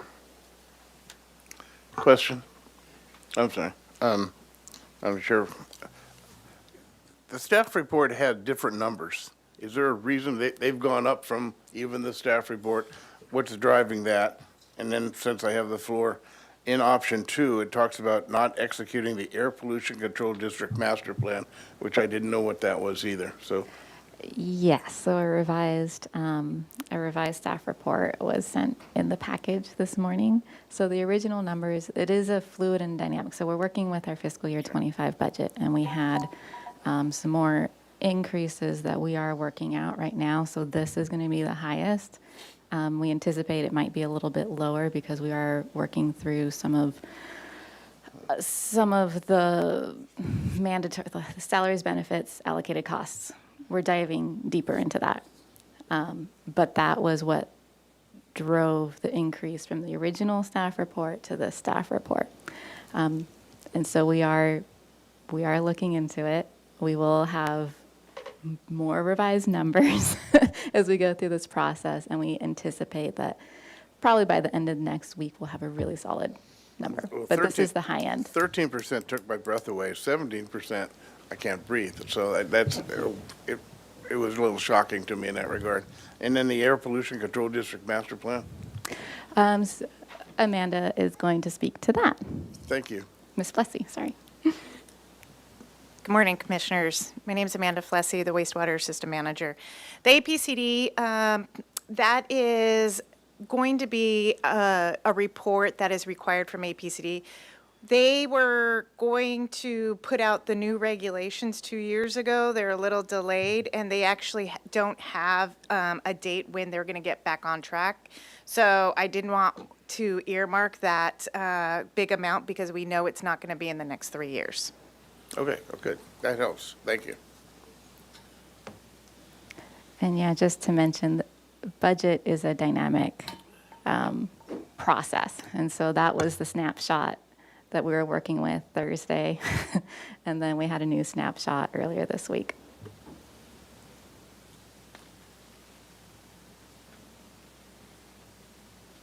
So to provide you all with kind of a summary of what's driving those overall increases on the next slide, and this is not an exact science, it's really looking at the change in our O&M debt, rate funded capital, or reserve funding. And as you saw on the prior slide for wastewater, we did not have any reserve funding built into our analysis. We're essentially maintaining those and getting those up out in the future. Ultimately, you can see here for that 17%, the blue bar, our O&M increase is 13.1% or 12.5% in fiscal year 25 and 26. So the left-hand chart. Debt is just under 2% of that. And then our capital funding through rates is 2.1 to 2.7%. As you get out into fiscal year 27 and 28, you can see how that O&M piece drops down 8.9 to 8.2. Our rate funded capital stays fairly consistent at that just over 2%, and our debt stays at that, just under 2% as well as part of that. So those are those key drivers as we talked about earlier, and the request that was made is looking at what are those specific O&M cost increases. We can look at that. I had mentioned some of those earlier at the beginning of this discussion. Our liability and property insurance, some of our benefits, our indirect cost allocation, different ones have increased greater than what we expected since the last rate study. The same for the second plan, the revised CIP on the right-hand side. Again, you can see kind of those changes there. Again, this is that proportional basis, so slightly different numbers, but still in that same range or ballpark as we go forward. So just looking at kind of what's trying to make up those overall rate adjustments. Now, a key element of this on the next slide is maintaining our reserve levels. So here you'll see our reserve levels. The left-hand chart is our option one, the planned capital. The right-hand chart is our revised capital. You can see in the left-hand side, we meet our target by 2028, fiscal year 28. In our right-hand chart, we do not reach it in 28. We do reach it in fiscal year 29. But that at the current modeling, and again, this would change as any of these O&M costs change, as was just mentioned, that would need an 8.5% increase in fiscal year 29 to hit our target reserve minimum policy as we go forward. So again, some trade-offs as we go through this, as we start looking at what those overall impacts are, but trying to provide those bookends of what those options may be to gain some feedback from you all this morning as we think about what that process is going to look like as to move forward.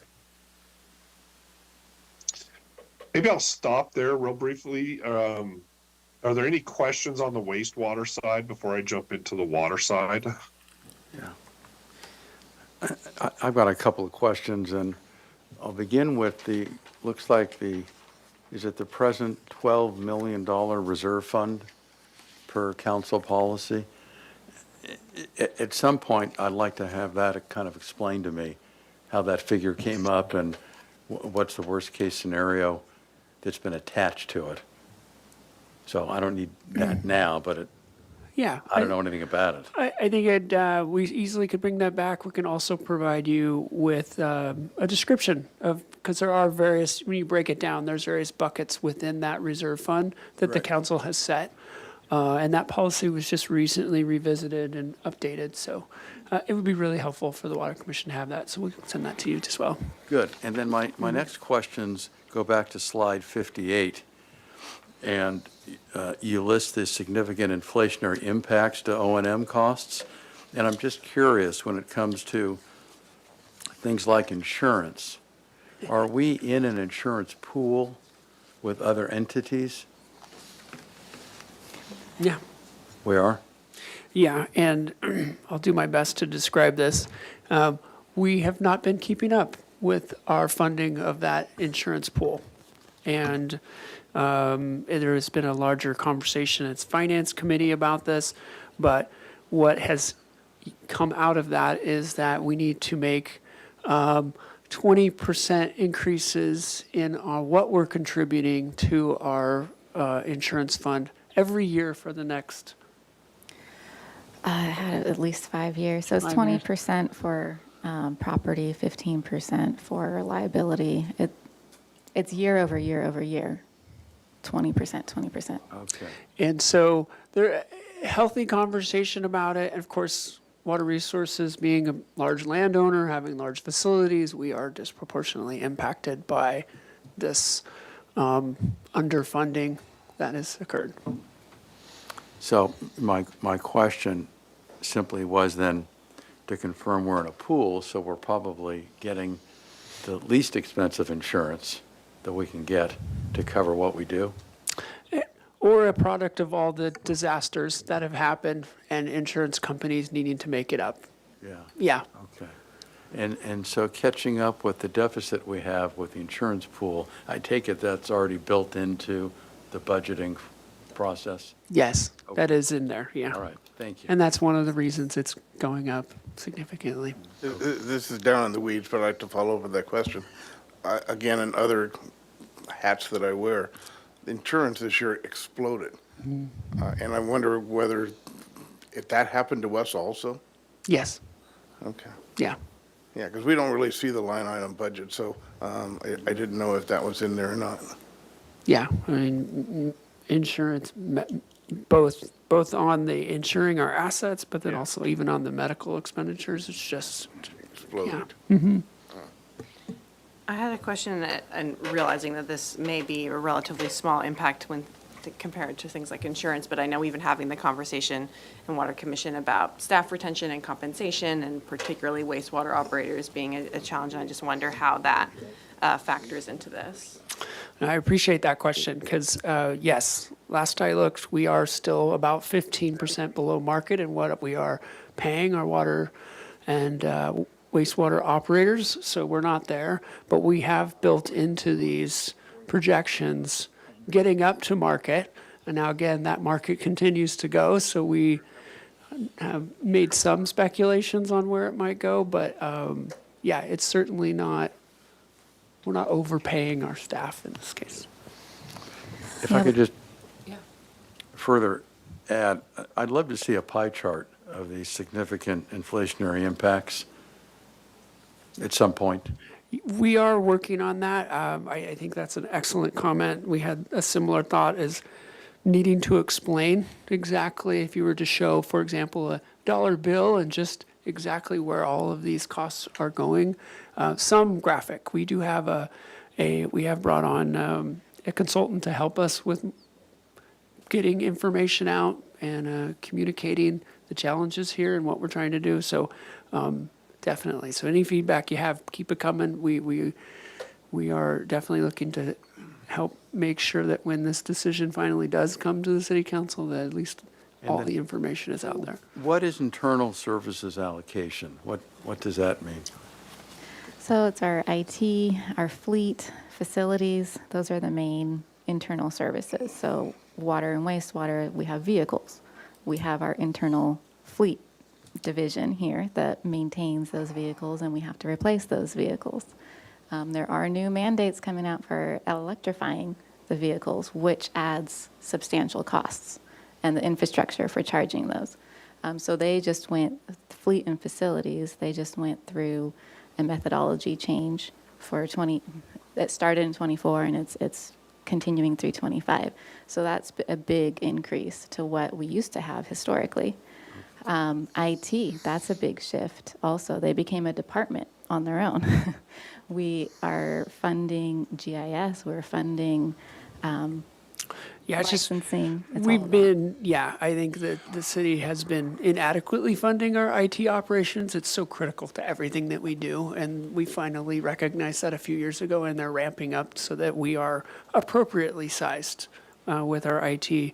But I hope that what you'll see with some of these, inflation is a big driver of all of this, but then there's just a lot, as Ms. Cook was mentioning, the vehicles. I don't think the industry is really ready for large vehicles to be electrified yet. Yet, the state has passed a mandate that we must bring in those, and so we are exploring that. And as progressive as I want to push, the industry I'm happy to buy F-150s and pickups. All that can be electrified, but to get a giant cleaning truck, it's just the cost escalations that we're seeing. We may just have to play safety card because there is a carve out for health and safety equipment that can still remain in that. And as much as I do want to support electrification, there are some vehicles that there's just not any options out there, and so you are really going rogue with stuff that isn't really being ready for commercial use yet. I believe Councilmember Snedden has a question, patiently, or at least we imagine she's being patient. Thank you. I think it is a health and safety card, not just pulling the card, just on the side there. But my question is about wastewater specifically. So we have like the infrastructure needs currently and our capital projects planned. We also have sort of growth and development throughout the city.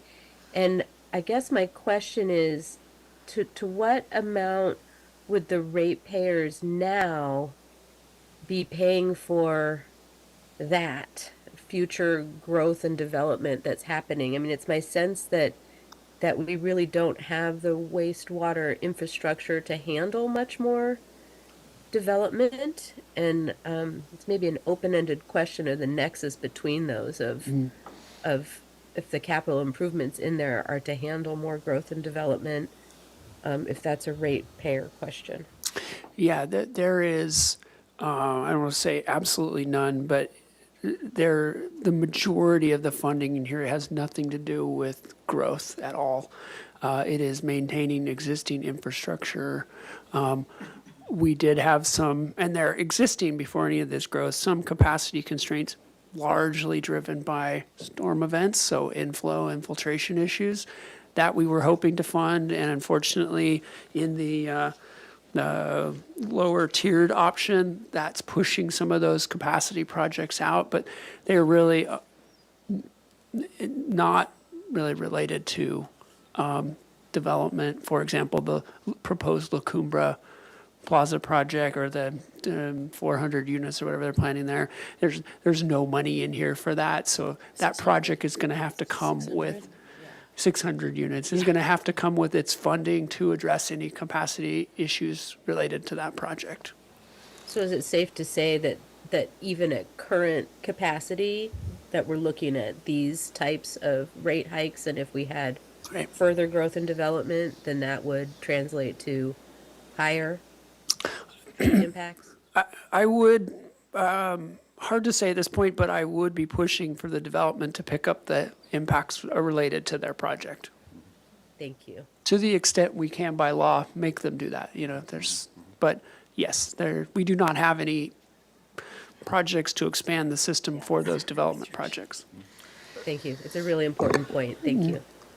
But just a follow-up, from my understanding, our wastewater treatment plant is handling lower volumes right now, so it's maybe more concentrated, but lower volumes. So in fact, it does have some capacity, so it wouldn't have, we're not really stressed in terms of our capacity, no? I would describe it, and this is new terminology for me, it's flow volume capacity, and then there's solids volume, and we're running up against the solids volume capacity issues.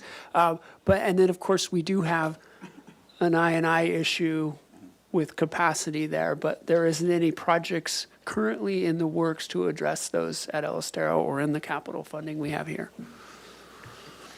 Stepping back just a second on slide 59, we assume 4 years, I'm sorry, of above average inflationary rates.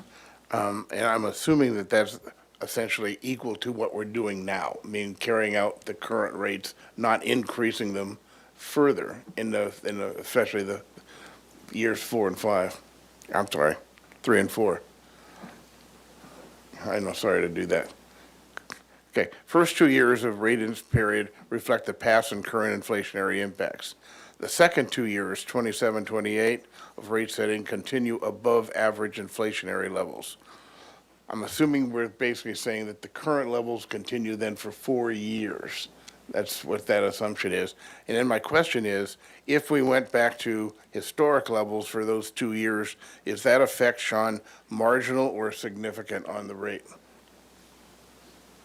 I would say that is fairly significant. The fiscal year 25 and 26 change is carrying forward some of those major impacts in certain costs that we were talking about, the liability and property insurance that continue on, right? So we've had these large increases.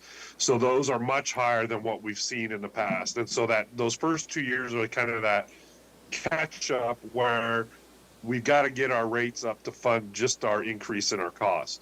The second 2 years is the fiscal year 27 and 28 is the continuation of some of those other costs that are going longer term. So we know for this 4-year period, we've got some of these costs that are going to continue to stay at those higher inflationary levels that we need to fund. But it's not everything, right? We've been able to drop some of our other costs down because they're back to, I'll say, quote, normal inflationary levels. Okay, great, that helps. If it helps, and I think this is part of our communication effort, when we looked at these rates just 2 years ago, we were assuming 3.5% inflation, but we were at that time assuming we were going to need 6.5% this year, next year, I think for a couple of years out, because of just the capital costs of going up. So it's kind of the delta that we're working with, but it's unfortunately when we're talking to the community, you got to explain the whole part, but it's going from 6.5 to 17 or 14, and how do we break that down? And we do have a lot of work to kind of, I think, break that down, not only for you, but for the community, so they better understand what are the things that are really driving this. And can I ask, in terms of actually setting, or we're doing the study, in the actual setting of the rates, are the rates set for what period of time when they're actually set? 2 years? 3 years? We are proposing this one, and this is a conversation we can have. We are setting a 4-year rate period because that gives us an 4 year. opportunity to smooth some of this out and to get us back up to reserves. I mean, otherwise, I think you'd be looking at over 20% to try and do it in a year, in 1 year, right? So Okay, yeah, we're trying to use a you longer. got to the heart of where my question was. Okay. Great.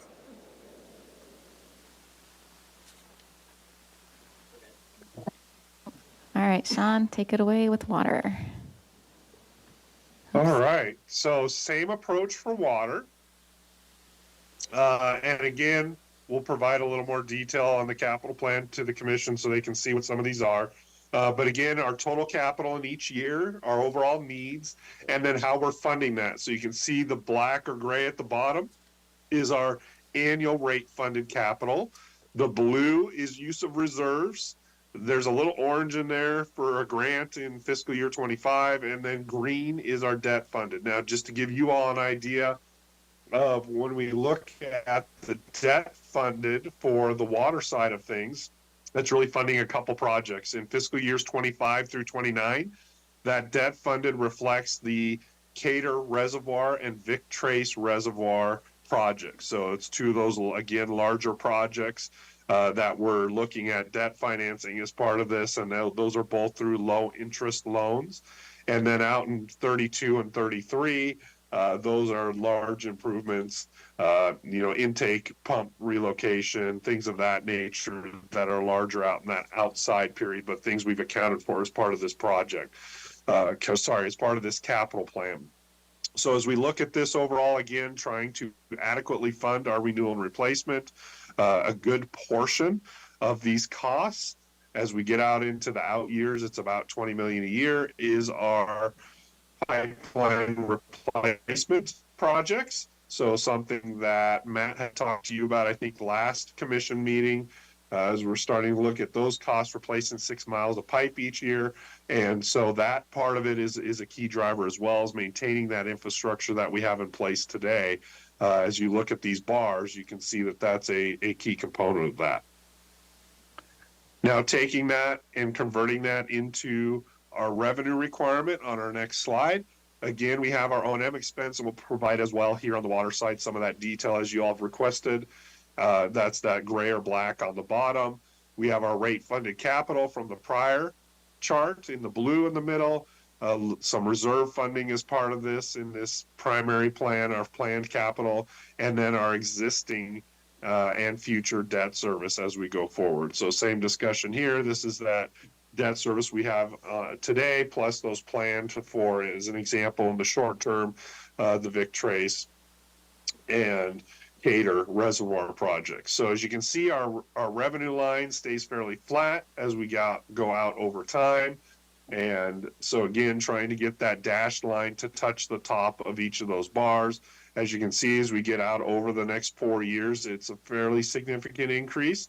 And so what we've done is provided, again, the bookends, and in this case, an alternative scenario. So on the next slide, we have those 3 scenarios. So option 1, which is what we just showed the charts for, that would be the planned capital, but meeting council reserve policies all through the time period.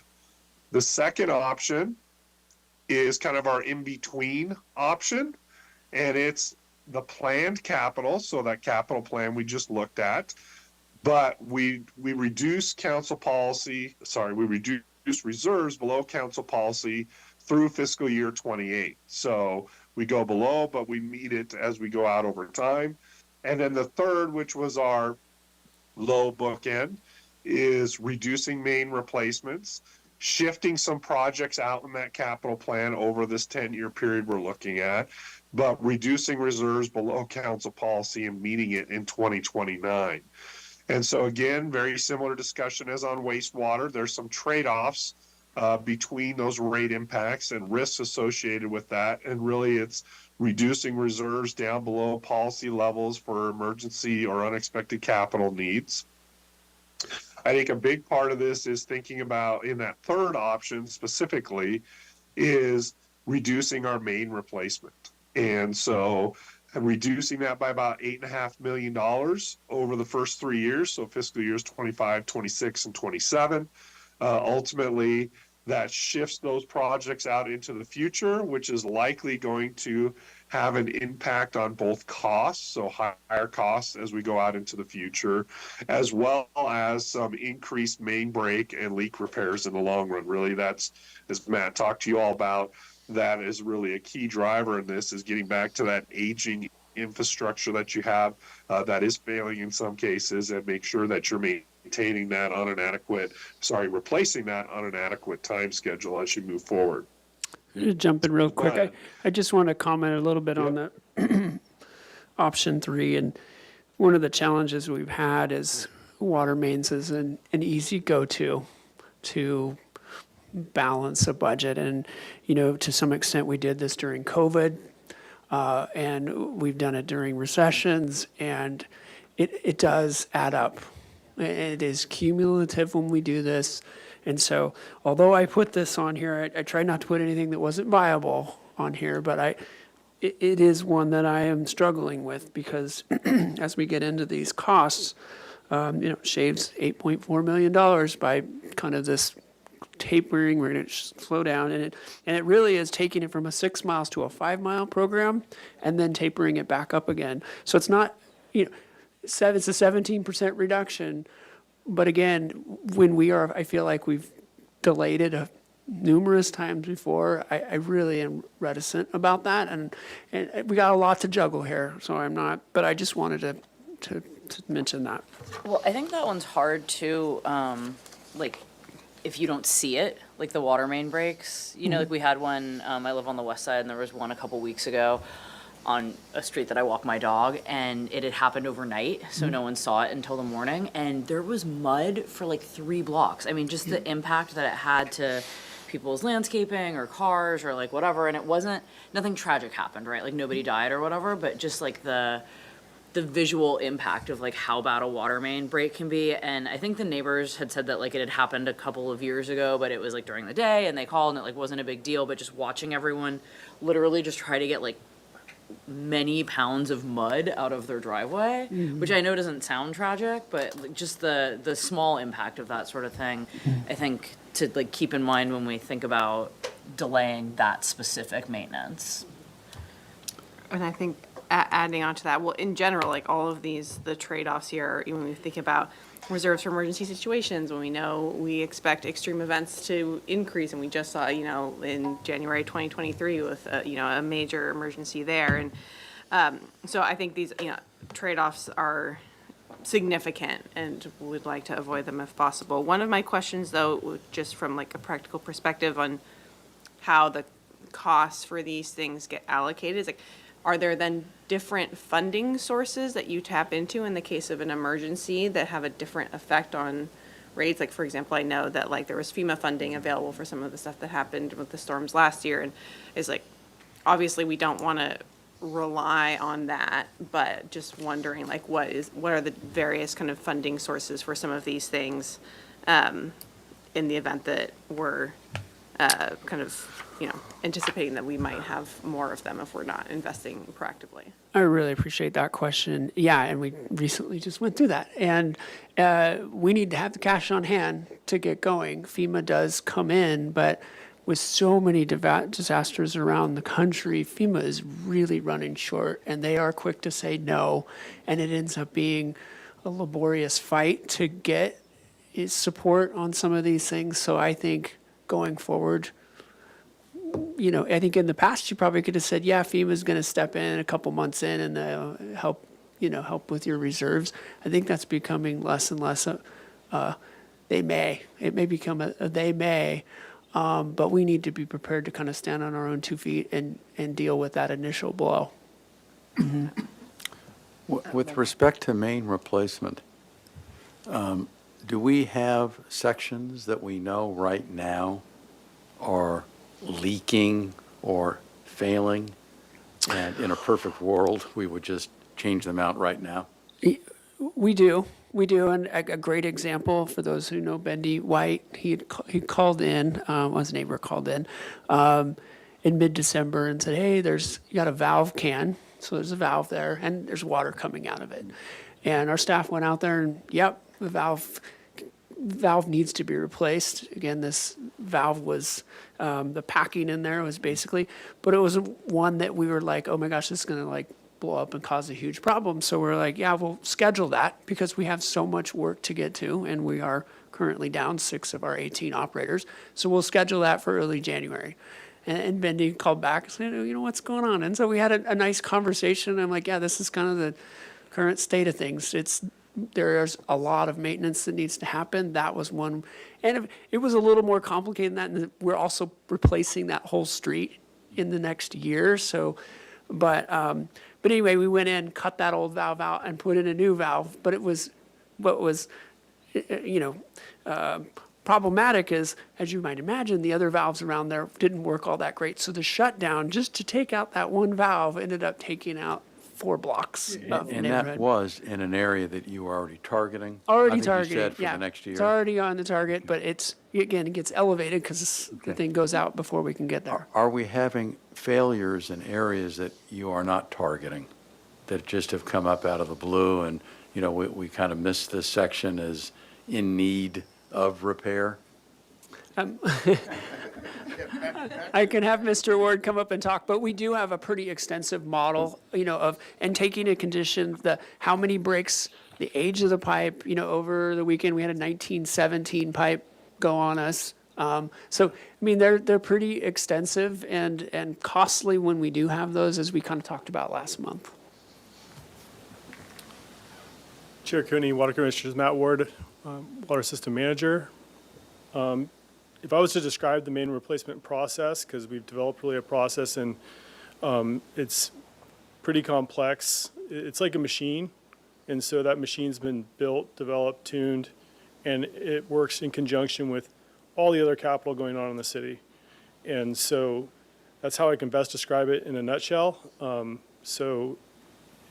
constantly prioritizing various portions of the city for replacement, and there's trade-offs regularly. I'm meeting later this afternoon to talk about some of those trade-offs where we're trying to push forward a segment of pipe on Sola Street.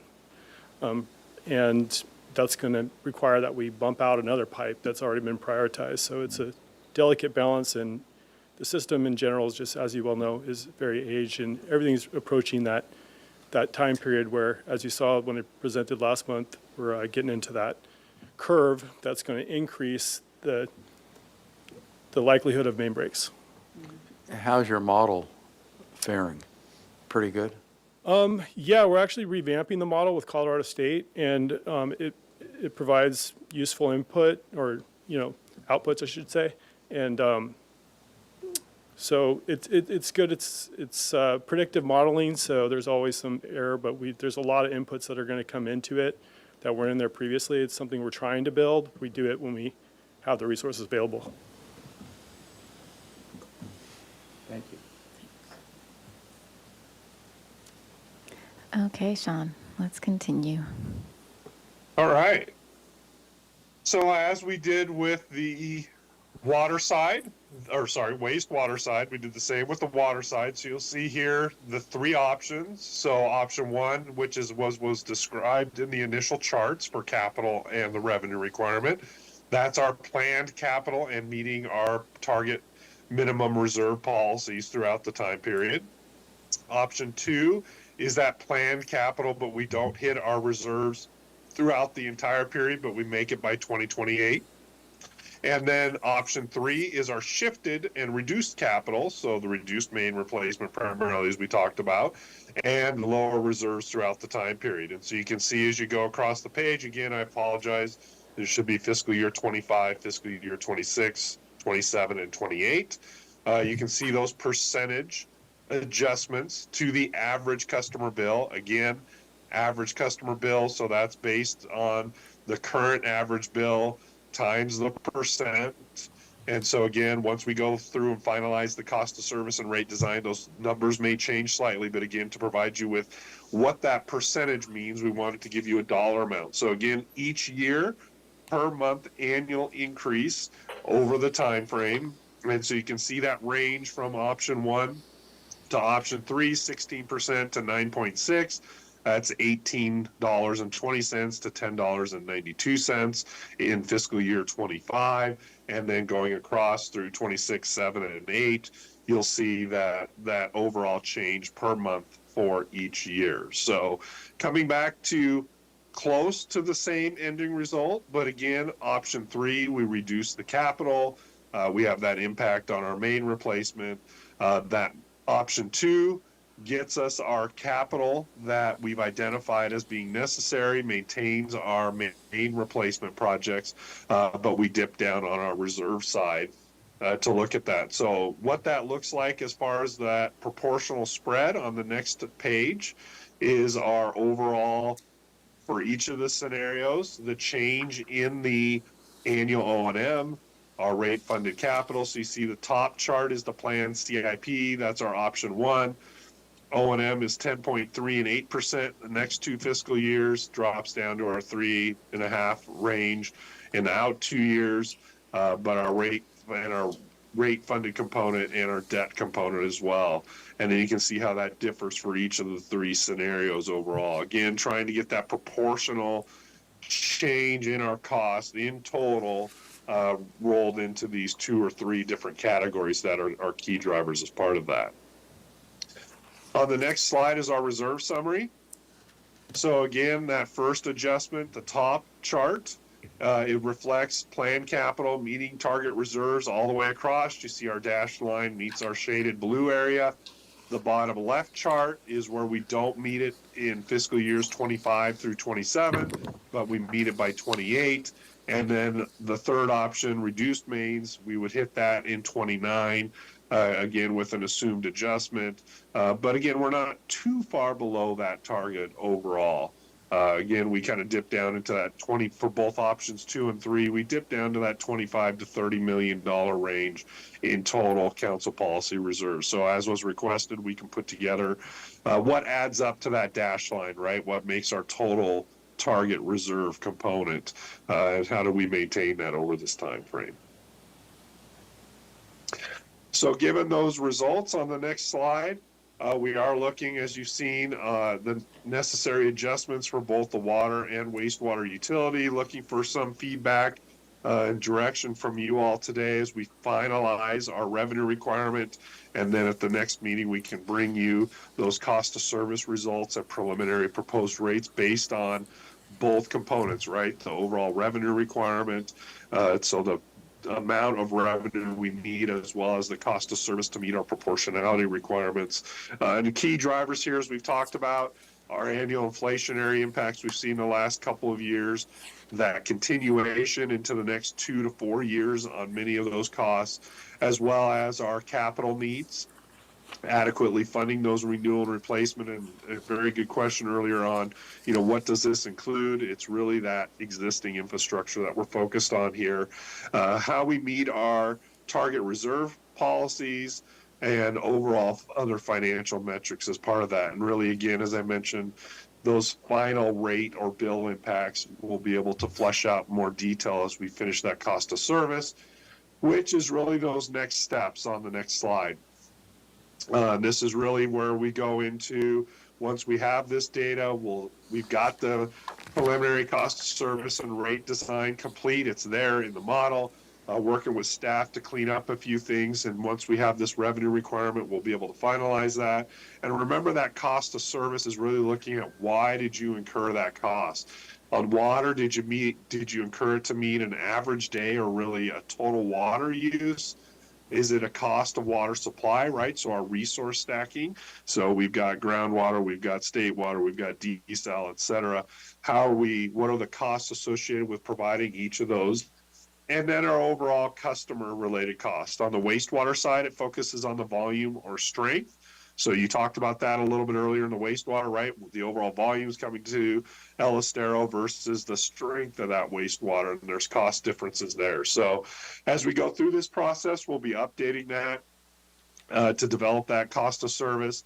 As of today, we're maintaining our current rate structures. There may be some minor tweaks in there, but again, working with the prior agenda item, right? Thinking about how some of those recommendations can be built into this rate study or what to consider for future rate studies. And that's one of the challenges, is having to meet our requirements of Proposition 218, maintaining our proportionality. And if we're going to fund some sort of customer assistance program or a reduced rate, we have to have those other funds available. We can't fund that from other customers as part of that. So really our goal here is to gain that feedback and present the results of the full study, preliminary study, at the next Water Commission meeting. And on the next slide, you'll kind of see the timing of that. Looking at, our January, February, we're here January with the revenue requirement, February with the cost of service and rate design. The overall target here for the study is a March Finance Committee meeting. Then there would, based on that approval and recommendation to move forward, then we'd have our public hearing in June for a July 1 rate implementation. And with that, I will turn it over to Chair Cooney and the commissioners for any other questions, comments, or direction that you'd like to provide us this morning. Question. Yeah. On option 1, did we consider, or why is it front loaded? Did we consider flattening that since we're looking at a full Water or wastewater? water? Okay. Because it looks like it plan, option 1, 12.555.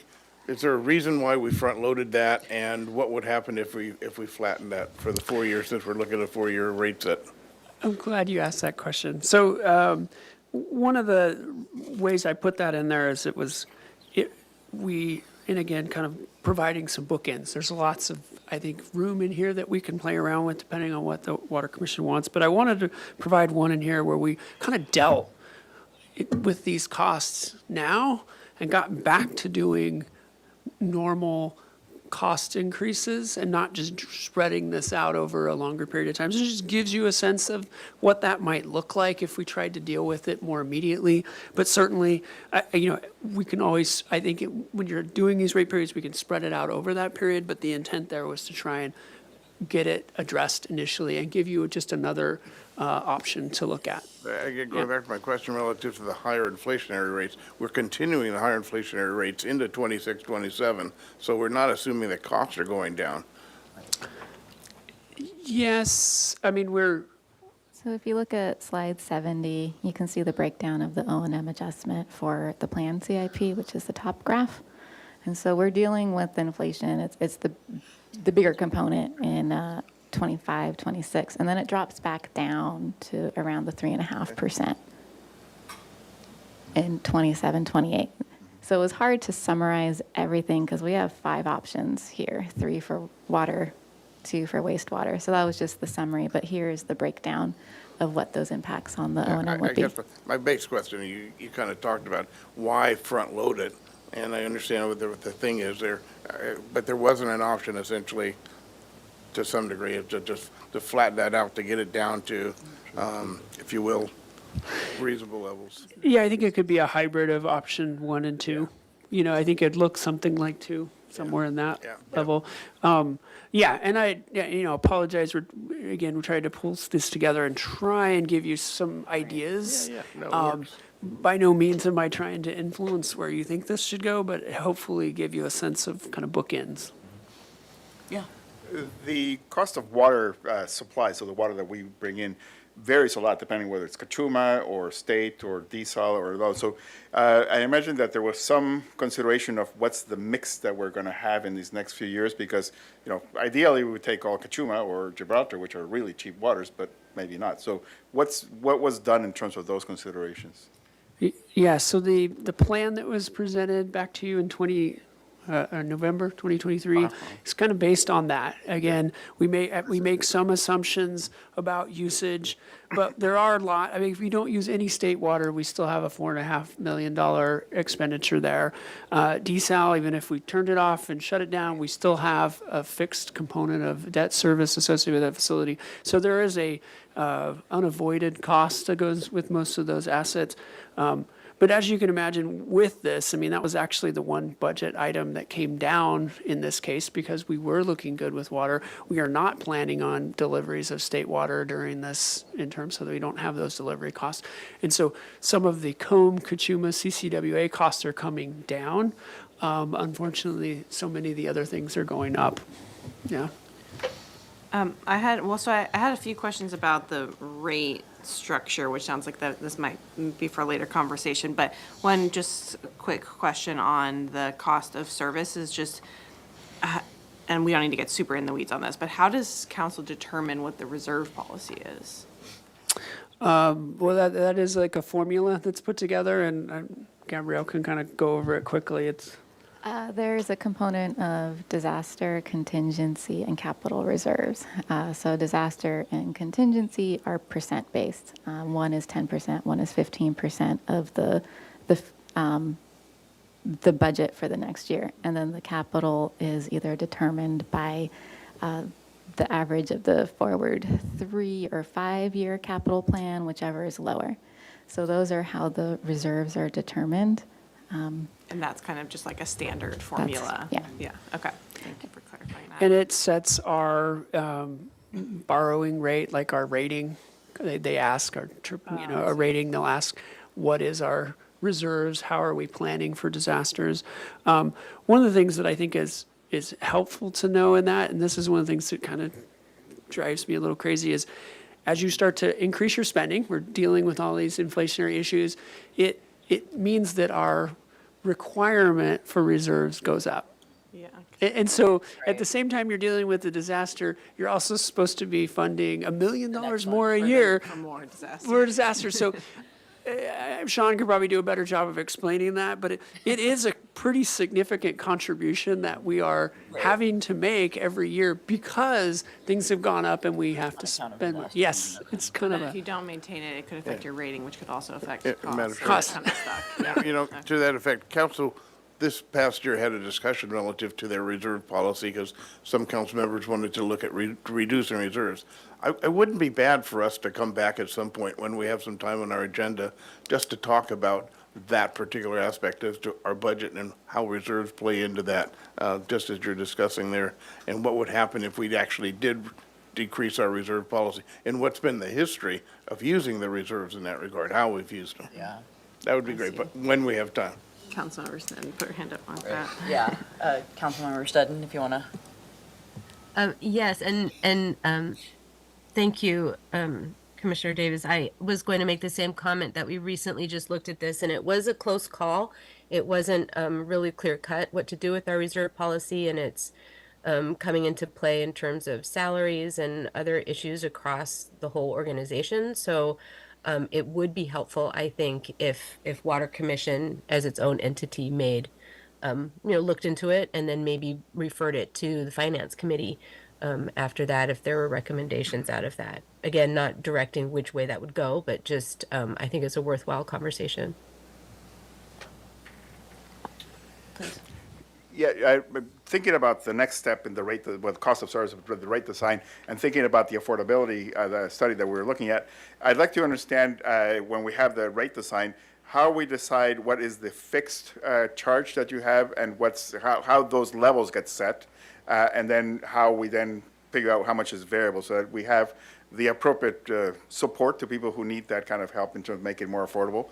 Because as they try to reduce their costs, if there's a fixed charge they can't do anything about, then it doesn't really motivate them. Just to understand that a bit better next time when we talk about those. Yeah, and I'll take a stab at it and let Sean add to this. Is typically the best management practices is to target fixed charge at 30% of your revenue. So 30% of your revenue comes into that. As you all know, about 80% of our revenue is fixed for the most part. And so it's kind of almost the opposite of how our revenues come in. But that is the best management practice. If you look at our neighbors, they typically have a much higher fixed charge, and therefore their volumetric charge is less. And so we kind of stand out Right.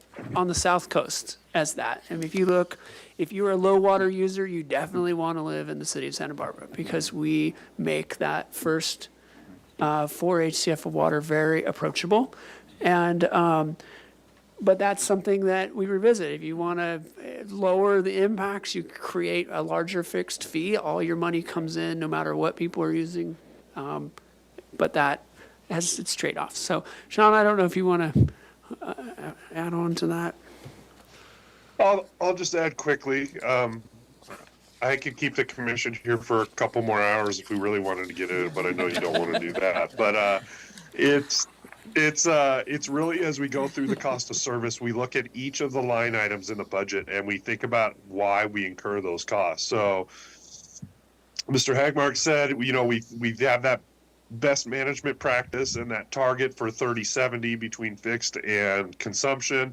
It's not exactly that simple, but we try and look at it from that lens and really thinking about, is this cost that we incurred, is there a fixed component to it? So apologize, I can't remember who mentioned it, but somebody mentioned our state water costs, right? There's a portion of that that's fixed. Doesn't matter how much water we actually purchase. That's part of our fixed costs that we try and include in that fixed charge. And so it's an evaluation each time, and it's a review each time we do this cost of service to determine what that relationship is between our fixed and consumption or fixed and volumetric on the wastewater side.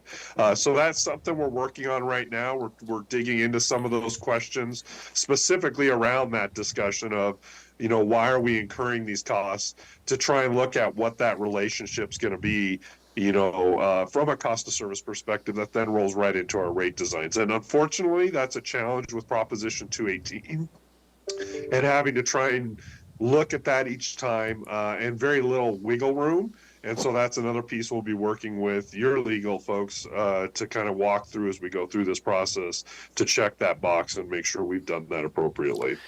And to complicate your lives even more, you could imagine if the city had 100% of its revenue from fixed fees, your reserves could be less, right? So that vulnerability in a disaster, a good example this winter, we there was about $7 million in lost revenue. We had projected we were going to bring in 2023, and we did not because it was wet. People stopped using it. Well, at the same time, we had major damage at Gibraltar, the log booms, all that stuff that added up to some significant costs. So we kind of had, worst case scenario was we had this high inflation, people were using less water, which is great, but at the end of the day, the bills didn't stop coming because of that. So it is very complicated, and I appreciate your patience on this as we kind of work through this, but it's incredibly complicated. So before we let go today, we really are looking for some input on the wastewater design and where you would like us to come back. Do you want us to focus on getting it down to the minimum? Sorry. So Wastewater or water? We'll do both. I'll start with wastewater. Is there a preference in option 1 or option 2? Where would you like us, again, I think you asked some really good questions about detail, and we will provide that detail. But as far as pulling together, because the next step is pretty laborious in bringing together the rates and trying to develop that, and so having some input from you on, I'll start with, I don't want to do this, but if we had to choose, do you want us to lean in a certain direction related to option 1 or option 2? Is there other things you'd like us to explore there? I think I want to minimize how many different rate designs we have to do because they're a lot of work. You want to start at my end? Sure. I'm going to take a deep, deep swallow and say I support option 1, right? Option 1 on both water and wastewater. I would like to see what happens if you flatten the water rates over the 4-year period rather than the front load, even though, again, if you, any permutation there for further discussion. And again, if I had to give any rationale, the bottom line is deferred maintenance doesn't work, and you never catch up. And I've worked through systems where it's for 20 years, you're always chasing your tail. And I think the option 1 basically is the, if you will, the prudent choice in terms of moving forward. That's where I'm at. Dave just summarized, how I feel about it. With water, I don't like knowing that we have mains that really right now need to be replaced, and I wouldn't want to further delay replacing mains. I just think that invites some kind of problem, big problem. So option 3 is totally off the table for me. But I do like trying to maybe harmonize more the higher percentages in option 1 in 2024 and 25. That seems kind of steep. Mm-hmm. And David mentioned this about maybe harmonizing it a little bit. Right. I think that's a great way to go. With the lower reserve. With the lower reserve. But as part of that discussion, I'm interested to know then how we use reserves, what's historically happened, when we've needed them, how have we been able to respond to a disaster where we've needed money. So if we keep the reserves below the policy, what's the downside to that? And I have to go right now to another meeting, so I'm leaving this in very good hands. Have a good one. Yeah, I think I'm falling in a similar place to Commissioner Davis. I think supportive of option 1 and really trying to kind of play that catch up in earlier rather than later, so that we can get back on track and address these inflationary costs, especially recognizing that this is it's pretty much all or very much driven by O&M costs, right? Like there's not like an option of like, oh, well, we could defer this, project, this growth-oriented project, right? Like this is really just catching up on the existing function and maintenance of the system, and I think that that's really critical. So that's what I'm supportive of. And that said, I am really curious about what the various rate structure options are. I know that right now the plan is to stick with the existing rate structure, but I'm very curious, if we do start to look at that and play around with that, both from a cost recovery perspective, of looking at our very high water users that are driving up costs of the system, but then also thinking about what we just heard in the previous presentation about affordability, and that often falling with our, lowest water users, and in many ways our structure is already set up to support those people, but how those conversations interrelate. So for wastewater, option one, to me, is the one that makes sense. You know, we can't defer these, it's basically keeping up with our equipment. On the water side, option two just means that our reserves may dip below policy. And so the question is, it's not a big dip, it's a dip. But it's important to understand what that may mean. And so I'm leaning towards option two just because that one basically just means that we have somewhat lower reserves. We still have plenty of reserves. And the question is, first we have policy and how much we have to be on policy. And then what are the risks and is there ways for us to think about those challenges? But I would prefer option two just because it flattens out the increases a bit more. Absolutely. And for me, I think the difference between option one and option two, like if you're looking at the numbers, like if you think about specifically the monthly bill impact for me, trying to, for people that are truly on a tight budget in this town, which is not a zero amount, right? But truly the difference between 1041 or 857 a month is not, it's not a huge, I mean, that's findable.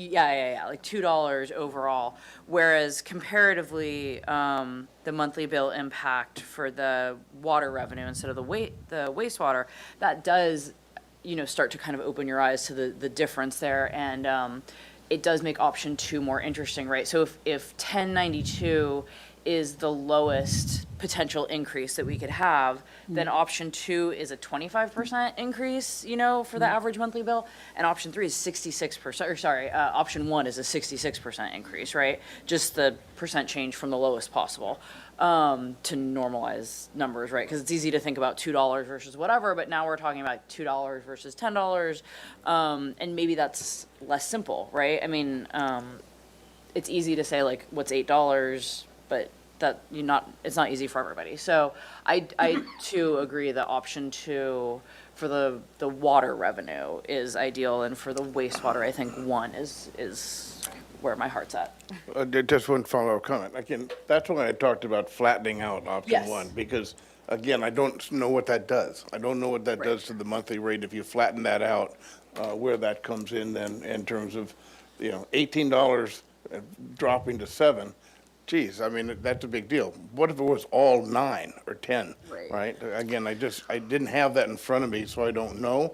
Right. But And I think that's what option two kind of does, because we dip into reserves to kind of balance it out. So option two, I think, is what you're talking about. I think that's what, because we're spreading it out. It is and it isn't. Again, because again, I honestly don't, if my previous question, I don't understand the reserves policy and use over time enough to basically make that jump to say reduce your reserves. And frankly, what I've also experienced in my time is, in fact, you're always playing catch up. And so if you dip into the reserves, you have a very difficult time getting back to where you started. Because while we've had assumptions going forward in 4 years, we don't know what happens over those 4 years for other exogenous things that are going to come in from the outside. And that's where I get, unfortunately, become very conservative. So again, it wasn't really option two, because my thing was I didn't want to dip into reserves, not understanding what that long-term effect might be. And I appreciate that. And that's one of the reasons when we looked at this, we wanted to get back to policy reserves by the end of this rate period, not saying, too far out. Because I share your concern. Like, I don't think you should be using reserves without a plan. It's dipping into your safety fund without knowing how you're going to get back out of it. So I agree. I think that's good. I don't know if Councilmember Sneddon has anything, because I was going to try and summarize here when No, I'm very grateful for tackling this and wanting the extra detail and really looking out for the ratepayers. And I think the recommendation coming out of Water Commission will be the strongest because of that. So I'm going to support whatever the Water Commission comes up with. But I think particularly the discussion about smoothing the impact and taking close consideration of those who are most impacted is clearly the direction you're taking. So thank you. Cool. Okay, so we will then focus on that. and bring back something. And hopefully in the meantime, finance will update their numbers and something will improve on their projections.